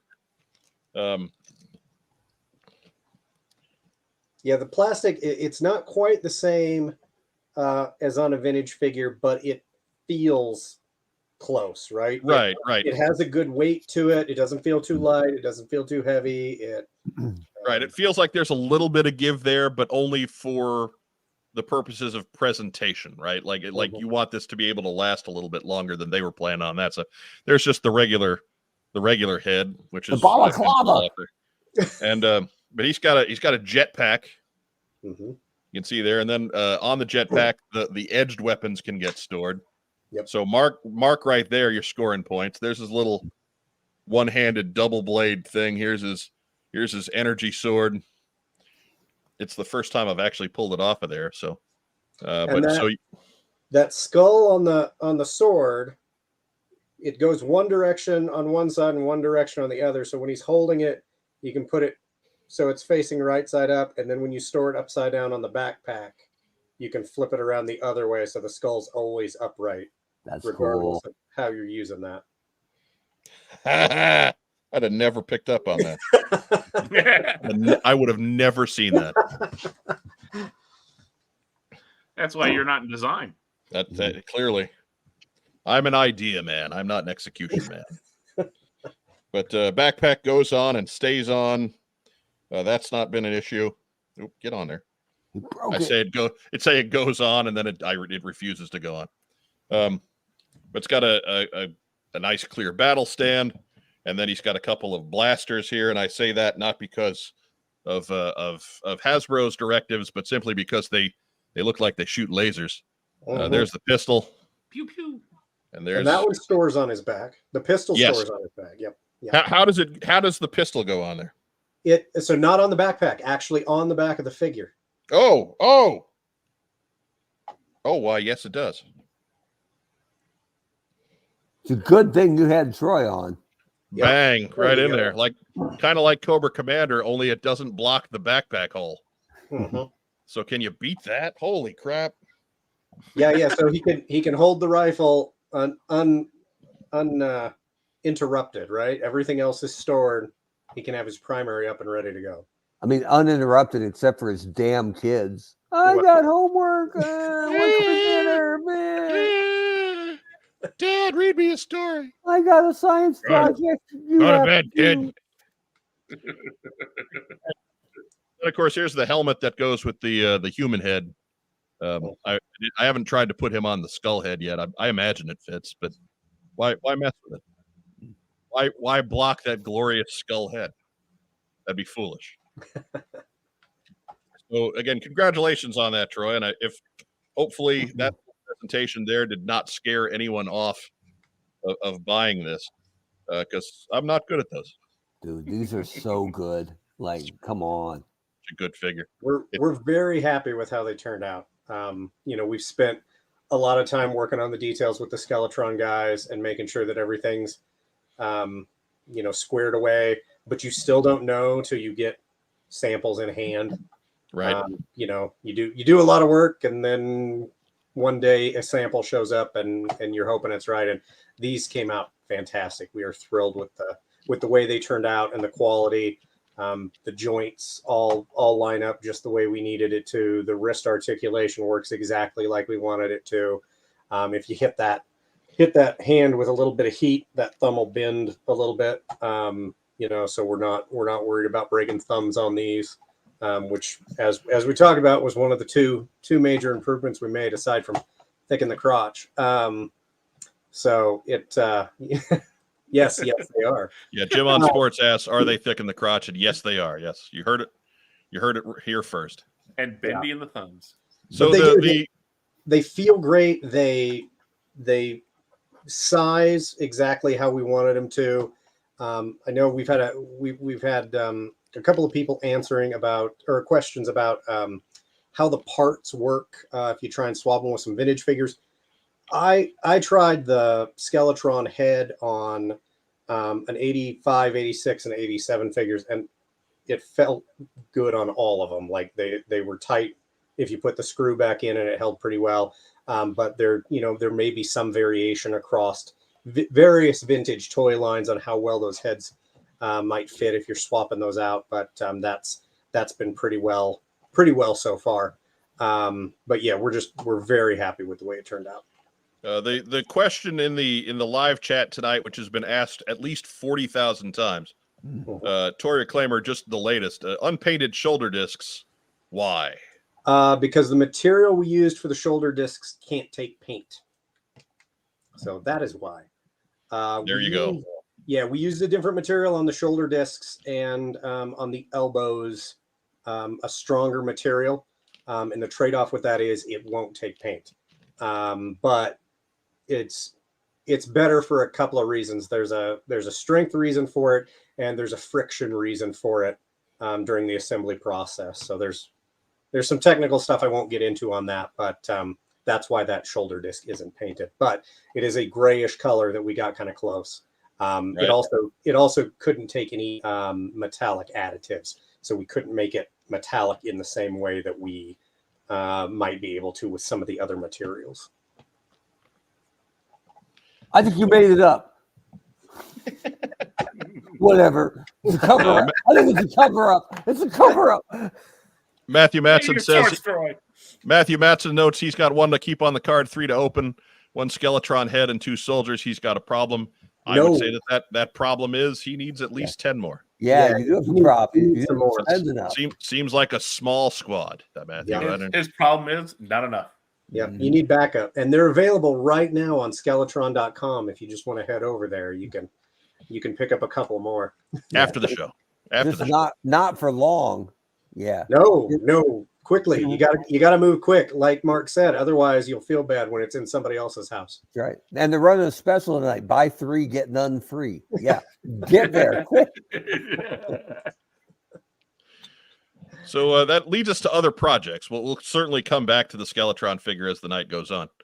But you sent over some pictures, creating more slides and more work for me. So thank you for that. And but up next for you is actually not Callsign Longbow, but this fella right here. This is from the Marauder Task Force line. This is their O-ring trooper from their Kickstarter. Well, this is so this or was no, it's the Marauder Longbow. Task Force figure from your Kickstarter, Right. but it's from their line. Yep. So this is the first O-ring figure for Marauder. It's built like all of the other Longbow figures or the Skeletron retro figure. So the deal with this is, you can use this as much with the Longbow stuff or as little as you want. You can choose to incorporate it however much you want, because part of the deal with Marauder is everything, is kind of customizable and you build it the way you want it. We have some limitations with that, with them being O-ring figures and us needing to have that retro look. But again, it's up to you how much you want to do with it and what you want to change up on it. The design itself is actually based specifically on the Marauder Desert Ops figure. Boy, I hope I remembered the right name on that.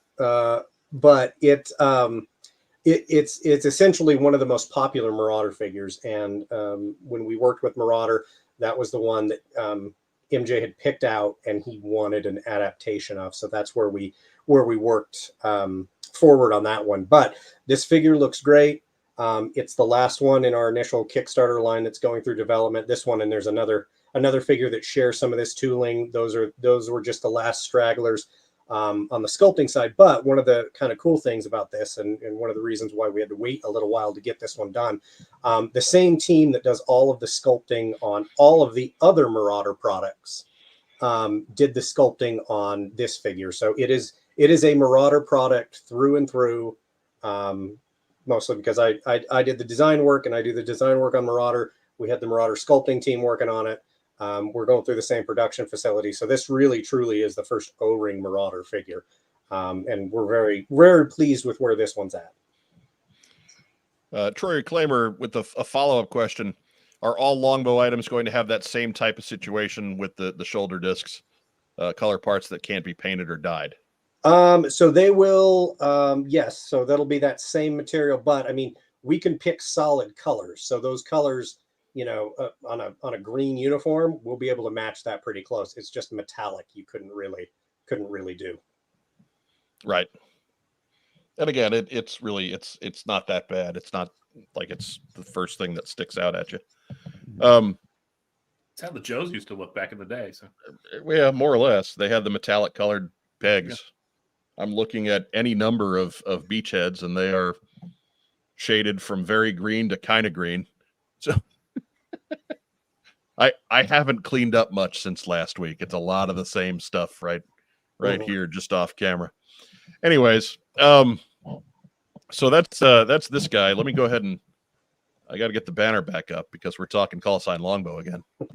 So you also sent over some of the Doug Hart artwork. Now, Doug Hart also did the artwork on the retro Wolf Trooper here. Yep. So be sure to give that a look when you can. But I think he do the other Skeletron figures as well? Looks like he did. Yeah. On the retro card back, Doug did all the art. Yep. And so anyways, here's the henchman. Here's our tracksuit guy, our hero from the Callsign Longbow Kickstarter. And was there anything you wanted to talk about with this, or are we just showing off artwork? No, I think we're just showing off artwork. I think we've shown all of these to the Kickstarter backers, but we haven't shown them since the last time we were on the show.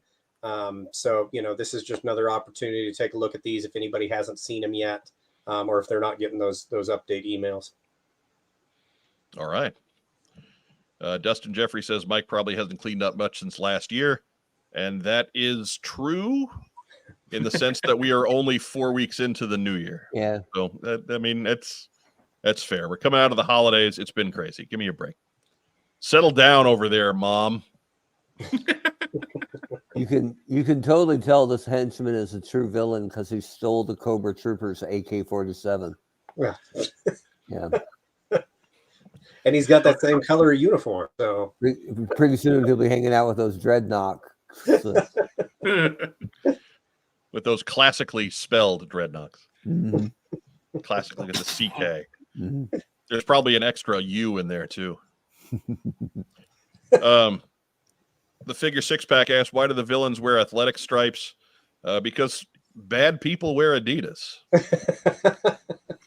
There's no other way to sum that up. I mean, I thought you knew, right? Adidas is for all your henching needs.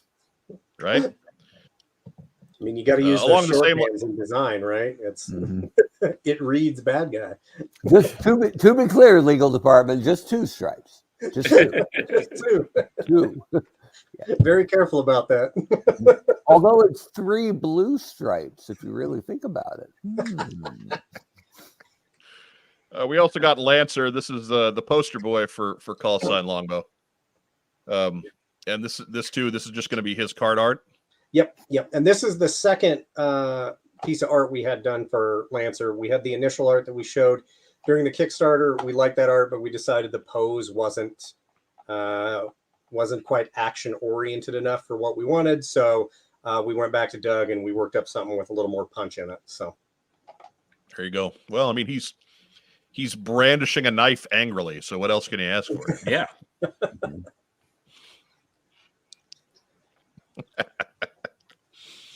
Oh, remember, we have that thicken the crotch bro design. We've got that design on our TeePublic page, linked down below. I think they're having one of their crazy sales again this weekend. So you can get the very first Callsign Longbow t-shirt down below on our TeePublic page. Diana Davis asks, is Lancer a Green Beret? yes. Or is he just wearing one? Is he just trying to get some cheap heat? Right. Jeez. No, yeah, he is a Green Beret. Yes. Just See, Matt wait. Rubin, Mr. Pittsburgh, he's already got that shirt. We know he does. You know he's got that shirt. because he's got all of our shirts. Just wait for the San Diego Comic-Con exclusive raspberry beret. It's going to be big. Yeah, Thought we were saving that for Minneapolis. that's not bad. That's not a bad call. It comes with the special Prince figure, which is only 3 inches tall. Right? Yeah, and a 1/4 inch wide. Promo code crotch. That's right. Isn't that come with the vehicle pack of a little red Corvette? Oh, and blouses. Blouses and pancakes. And 1 basketball. And then along the same lines, our other hero from the Kickstarter, the Krasny Ninja. Anytime you get a ninja and you combine him with a furry hat, that's a win right there. And That's a the win. sledgehammer. Don't forget the sledgehammer. Well, of course not. Yeah. He's got the hammer. I mean, this is so, like, he looks cool, fine, sure, but it also comically brilliant. Mm-hmm. Like this is good on a number of levels. Well, we wanted to hit a lot of things that were kind of in the wheelhouse of things you saw in various vintage toy lines. But there were some kind of crazy characters, like a guy that comes with a wildebeest, right? There was, so this was kind of in that vein where it was cool, but at the same time, like you said, there's another funny level to it. So, right, there's certainly a level of menace. He's got enough edged weapons, and he's got a sledgehammer. I don't need ninjas running around with sledgehammers to make me feel threatened. I'm good without that. But then you stop and you just take that half step back and take yourself out of the story, and he's brilliant. Can't you see this guy running through the St. Petersburg winter in those split-toed shoes? Like, unbelievable. So tough. Right, figure He 6 just pack. makes me More think of furry hat Batman from Superman Red Son. I like like the Cossack ninja. Yeah, kind of. But and this one's an army builder, so think about this as a group of these guys running around. Oh, I love that he's wearing a friggin' Cossack hat with a red star on it, literally comes with a hammer and a sickle, but he also has the hammer and sickle logo on his chest, just in case you're Just in thick, case, right? yeah, just in case you missed it. Yep. In Yep. case you're Hey. thick in the head, bro. Hey, Right. branding. Russian ninja. Get it right. Right. I mean, look, he could be driving a Jeep. Maybe you don't see his weapons. So yeah, tell you you what. gotta know. You gotta know. I love him, but if I break his thumb out of my own malfeasance, he's totally driving a Jeep. That's what happens, man. Break a thumb, drive a Jeep. I think that's the code of the West, though. I think that's the law. Pretty much. Broken thumb tripwire fired the flak for a long time in my collection. I'm more surprised that Tripwire broke a thumb, man. He Yeah. seemed like he was one of those indestructible figures. I don't know, that big handle on that minesweeper, but I guess. I don't know. if Lifeline had broken a thumb, he'd have been firing that flag. He'd have been Right. like, "Oh, I'm a pacifist." Like, no matter, you broke a thumb, baby. Get in that cannon. He was a pacifist until those bastards shot off his thumb. That's it. And now it's flak time. Lifeline, more like death line. I'm just saying, for it in our world, it was zap and short fuse, man, in those cannons, almost without fail. And then we got some looks at some works in progress here, Troy. You sent these along. Yep. So these are the samples for Ghost.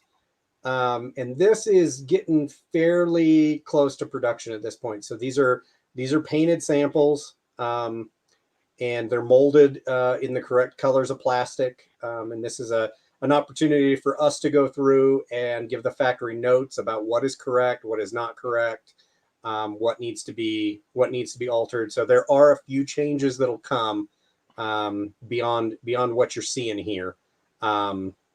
Like on Ghost Shield there, the little triangle isn't cut out for him to look through, stuff like that, and little notes about the paint. But we went through all those. We sent those notes back to the factory, and they're working through a final set of production samples we're hoping to look at and to move forward with. Okay. And so around when do you expect the next wave to come through for you of factory samples? So we're expecting Ghost here fairly soon. Obviously, he shares some tooling with the Skeletron Retro Wolf Trooper, so he's a little ahead of the rest of the assortment, Okay. which has been really great working with the Skeletron guys on that. With Ben and Mark, they've been very understanding, because when we needed to make tweaks, because they share tooling, we kind of had to work on both of them simultaneously, and we appreciate the extra support they gave us on that side, and the patience when we had to tweak something for Ghost. If that ever slowed down anything on Wolf Trooper, we really appreciate that. But yeah, we're expecting those fairly soon, on Ghost at least. And there's another shot of Ghost to see him with his gear a little bit more clearly. So on that previous shot, you can see on the backpack, he's got the two personnel mines, one on each side, and he's got that double claw accessory pinned to the back. Right. Those will all sit there. And then in that next shot where he's kneeling, you can see that the shield will also mount on that backpack. It'll mount over those blades. So again, like the Wolf Trooper and Skeletron, with the exception of the little submachine gun, he'll be able to store all the rest of the gear on his back when he needs it. Toy Collector Magazine with praise for Ghost there, looking nice. Yep. Thank you. Hey, I want to give a shout out to Dustin Jeffrey in the comment section for correcting my historical mistake and spelling both cities wrong. So be careful with that, Dustin. If we're gonna be picky, Right. Don't get picky with that guy. You know he's gonna come get you. just saying. But Toy Collector Magazine probably looking to get the scoop on you, right? They want to do that. They got a massive reveal of Super 7's next reaction figures in their current issue. So maybe that's what they're here doing, Troy. They're scoping you out. Scouting. trying to figure out, does Troy McKee have what it takes for issue 11? Wait and see. Diana Davis with the question, are there any design updates you did beyond the softer hands on the O-ring to make these more durable? Well, we did put extra material, like we said, thicken the crotch. So we did try to strengthen that a little bit. We're limited in what we can do with that.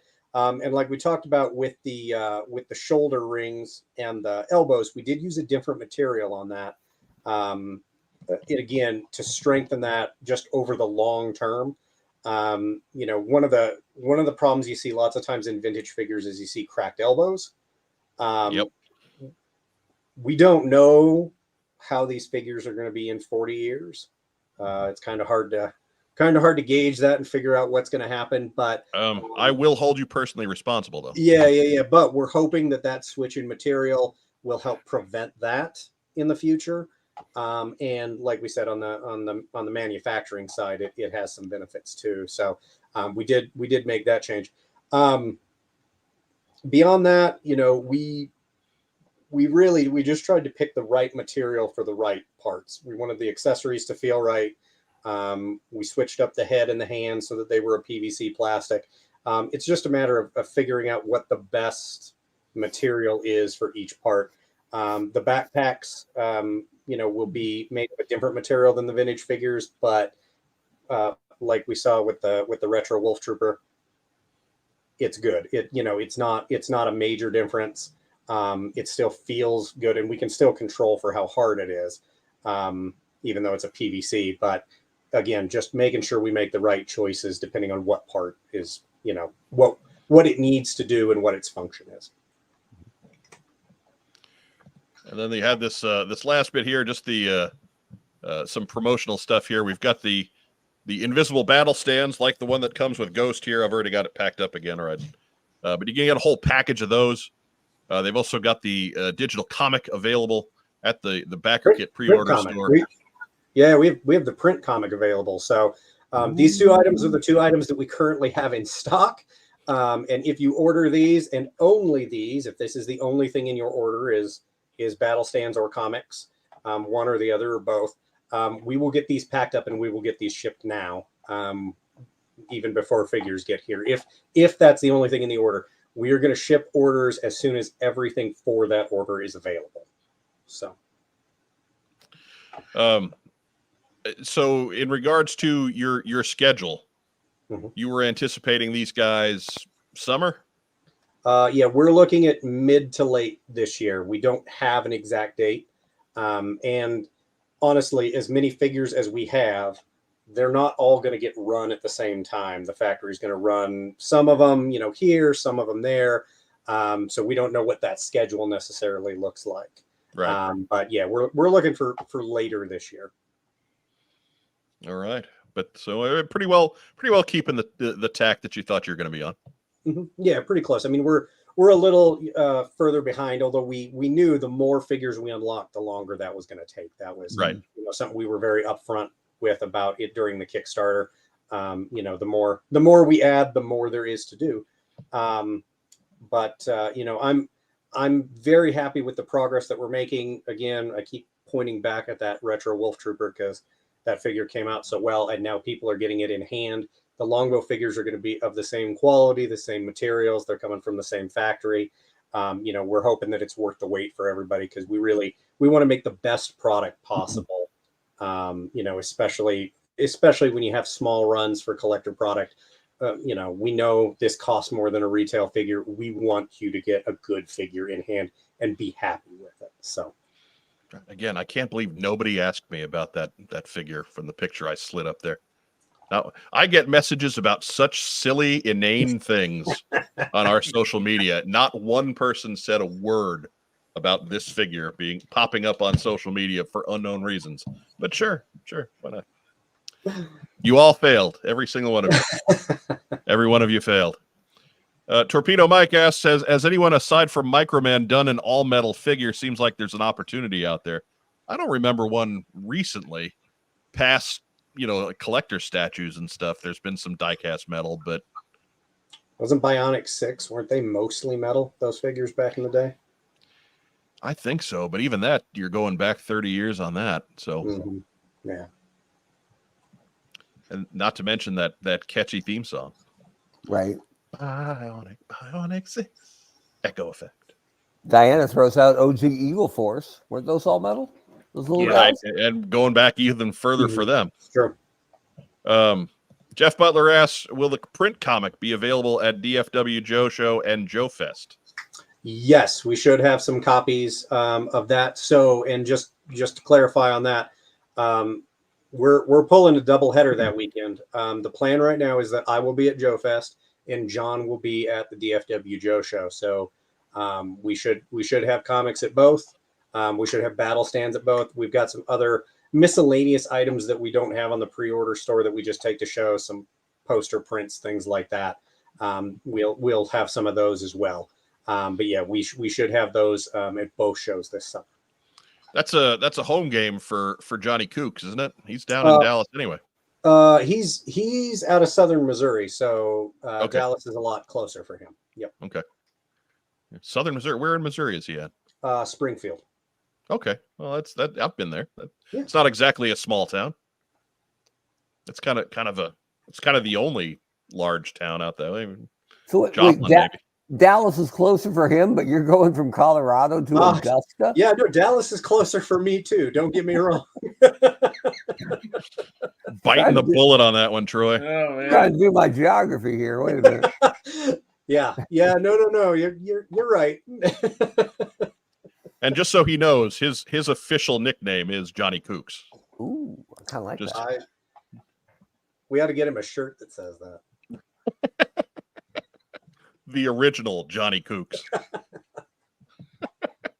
And on the back, thick in the crotch. Dustin Jeffrey was born in Springfield, Well, Missouri. there you go. See?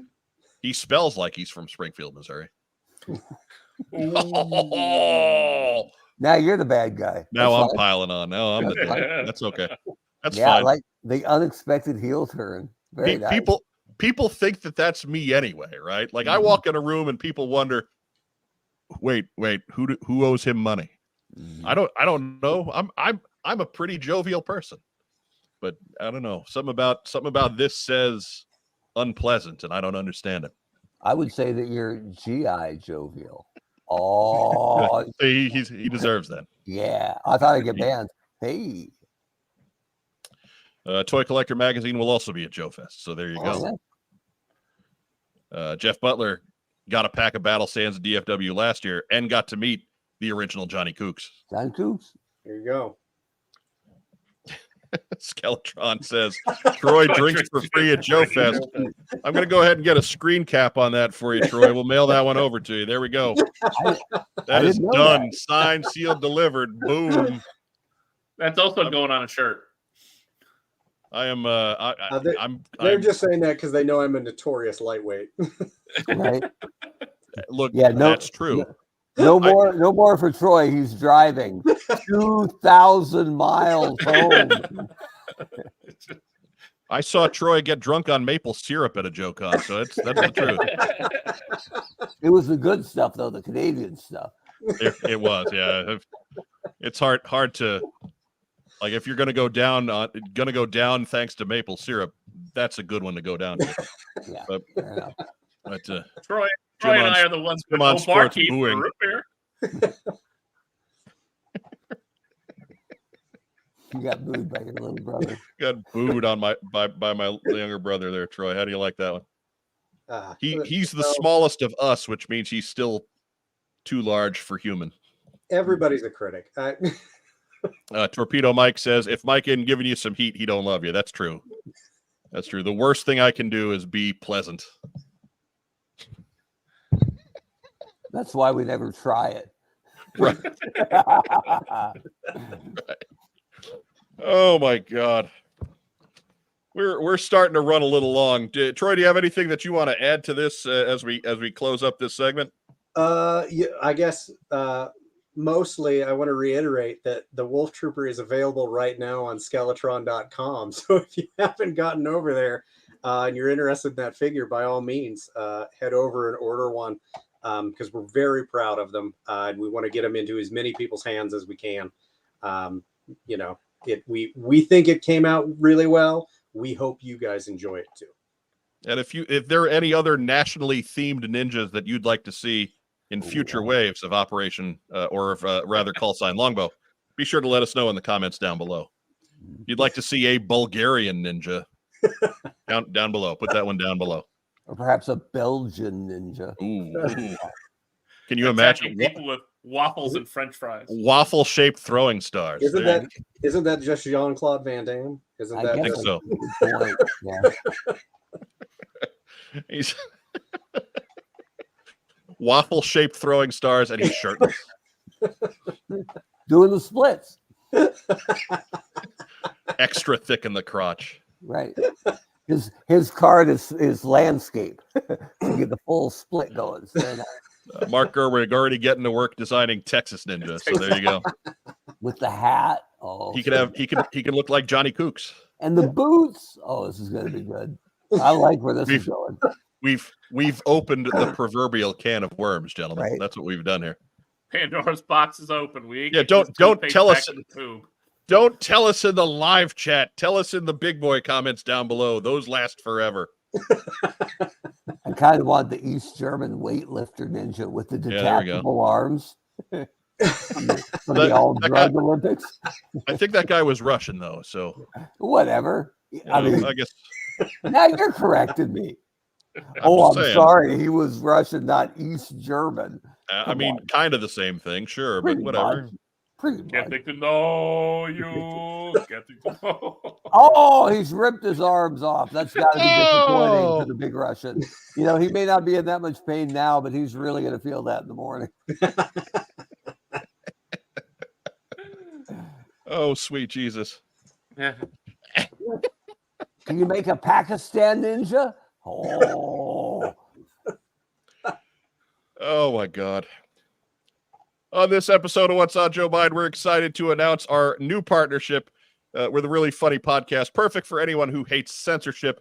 It's called Banned Camp. That is BANNED Camp. Let me get my photo for them up. Hang on. It's new buttons, man. I'm not used to changing these out too much. I'm just used to AbsorbVids dropping a bunch of new stuff on me. There we go. Bandcamp is a comedy podcast where they read banned books and try to figure out why they were banned in the first place. Hosted by Jennifer and Dan. This season, they're reading Mark Twain's classic Adventures of Huckleberry Finn, one chapter at a time, out loud, with accompanying discussion. If you think banning books will lead to a not-so-great future like we do, then Bandcamp is for you, whether you're like Jennifer, curious to read the book for the first time, or like Dan, and a little too lazy to read it yourself. If you like your reading without all that pesky reading, then you'll love Bandcamp. You can find them wherever you get your audio podcasts from. And again, they are audio only, so don't go looking for them on the YouTubes. They're not there at all. No, Mark, get back down. Go back down. You're not on Bandcamp. Get down. And I've still got the thick in the crotch banner going for them, so that I'm sure is wonderful. I'm sure they'll love that. New episodes drop Tuesdays and Thursdays. This is why people don't partner with us very often. It's because I'm not good at it. That's why. But again, Bandcamp every Tuesday and Thursday. I have listened to several episodes. It is a fine show, and they really do a great job with it. So if you're looking for something to listen to, this is what you want to try. Hang on, I'm flossing. Matt Rubin asks, Huckleberry Finn was banned? Yeah, Huckleberry Finn has been banned a number of times over the years for each reason dumber than the last. Yeah. But then he joined the Judgment Day, so it's all good now. Then it was fine. Then he was okay. Yeah. But so again, that is Bandcamp. That is banned with two N's. Anywhere where you get your podcasts. We're going to skip what we got in because we're already running super long. Troy, shout it out. Well, shout out to Johnny Cooks and the original Johnny Cooks. Johnny Cooks. And, wait, is that the one with the monkey? Is that the one with the monkey? Correct. and to Ben and Mark at Skeletron, and everybody that's contributed to that project, because that's come along fantastically. Yeah, absolutely. One more round of applause for the Skeletron project as it stands and the stuff that they've put out so far. Absolutely wonderful. Keep going, Troy. Sorry. That's all my shout outs. That's it? That's all your okay. We're giving out applause and Troy's done. I am a notorious lightweight, and I have been drinking bourbon here tonight, so that is as much as you're getting. That'll be a good show. He's trying to keep it coherent. Ragtime Rob, shout it out. All right. Shout out to our own honcho, Mark Weber, on the new job. I appreciate that. Shout out to the boy joining us in the comments tonight. And of course, shout out to everyone waxing poetic on the original Johnny Cooks. And shout out to the studio audience. And go out and read Duke #2. It's fantastic. Yeah, we'll be talking about it next week. We try to leave a little space so we don't go with spoilers. But Rob and Joe Slepsky especially will be digging deep into the Void Rivals / Energon universe, Transformers, GI Joe, etc. Next week, or they won't come back. Right. Oh wait, that's me. Mm-hmm. Who else we got, Rob? That's it. All right, Mark Weber, shout it out. I mean, I'll shout out to Ragtime Rob for shouting me out. Appreciate that, and for being outception. Right. Hey, I thought there was no shoutbacks. And for being a teacher, because I tried that, and that's really hard. It's only Tuesday. I know, right? But yeah, let's keep it focused on me because the spotlight is so rare. Right. For everybody who said something nice or who understands how much this opportunity means to me, really appreciate that. And I wasn't sure there was much toy career left, and so getting able, like I said, to climb back into the treehouse, it's really something. So this was a big week for me, and I really appreciate it. And the support of lots of other people made it even more special. So I appreciate that. Thanks a lot. That's it. Just me. All right. Just you. All just right. me. Just me. You be that way. Yeah. I'm going to bring the house down for just a second, give a shout out.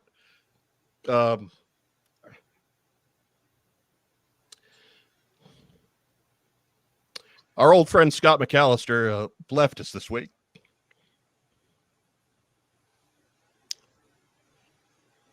And that's all on my Facebook page. You can read about it there.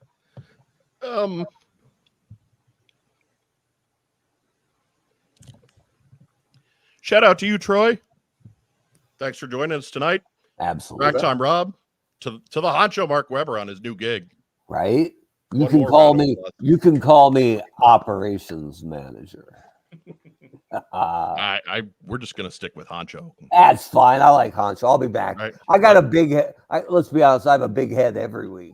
But I'll be off my own self-propelled ego trip next week and back to normal. Right. I mean, like I'm not on the payroll, so yeah, that nothing's gonna change in that regard. So. Yeah, man. I'm not in charge of anything here.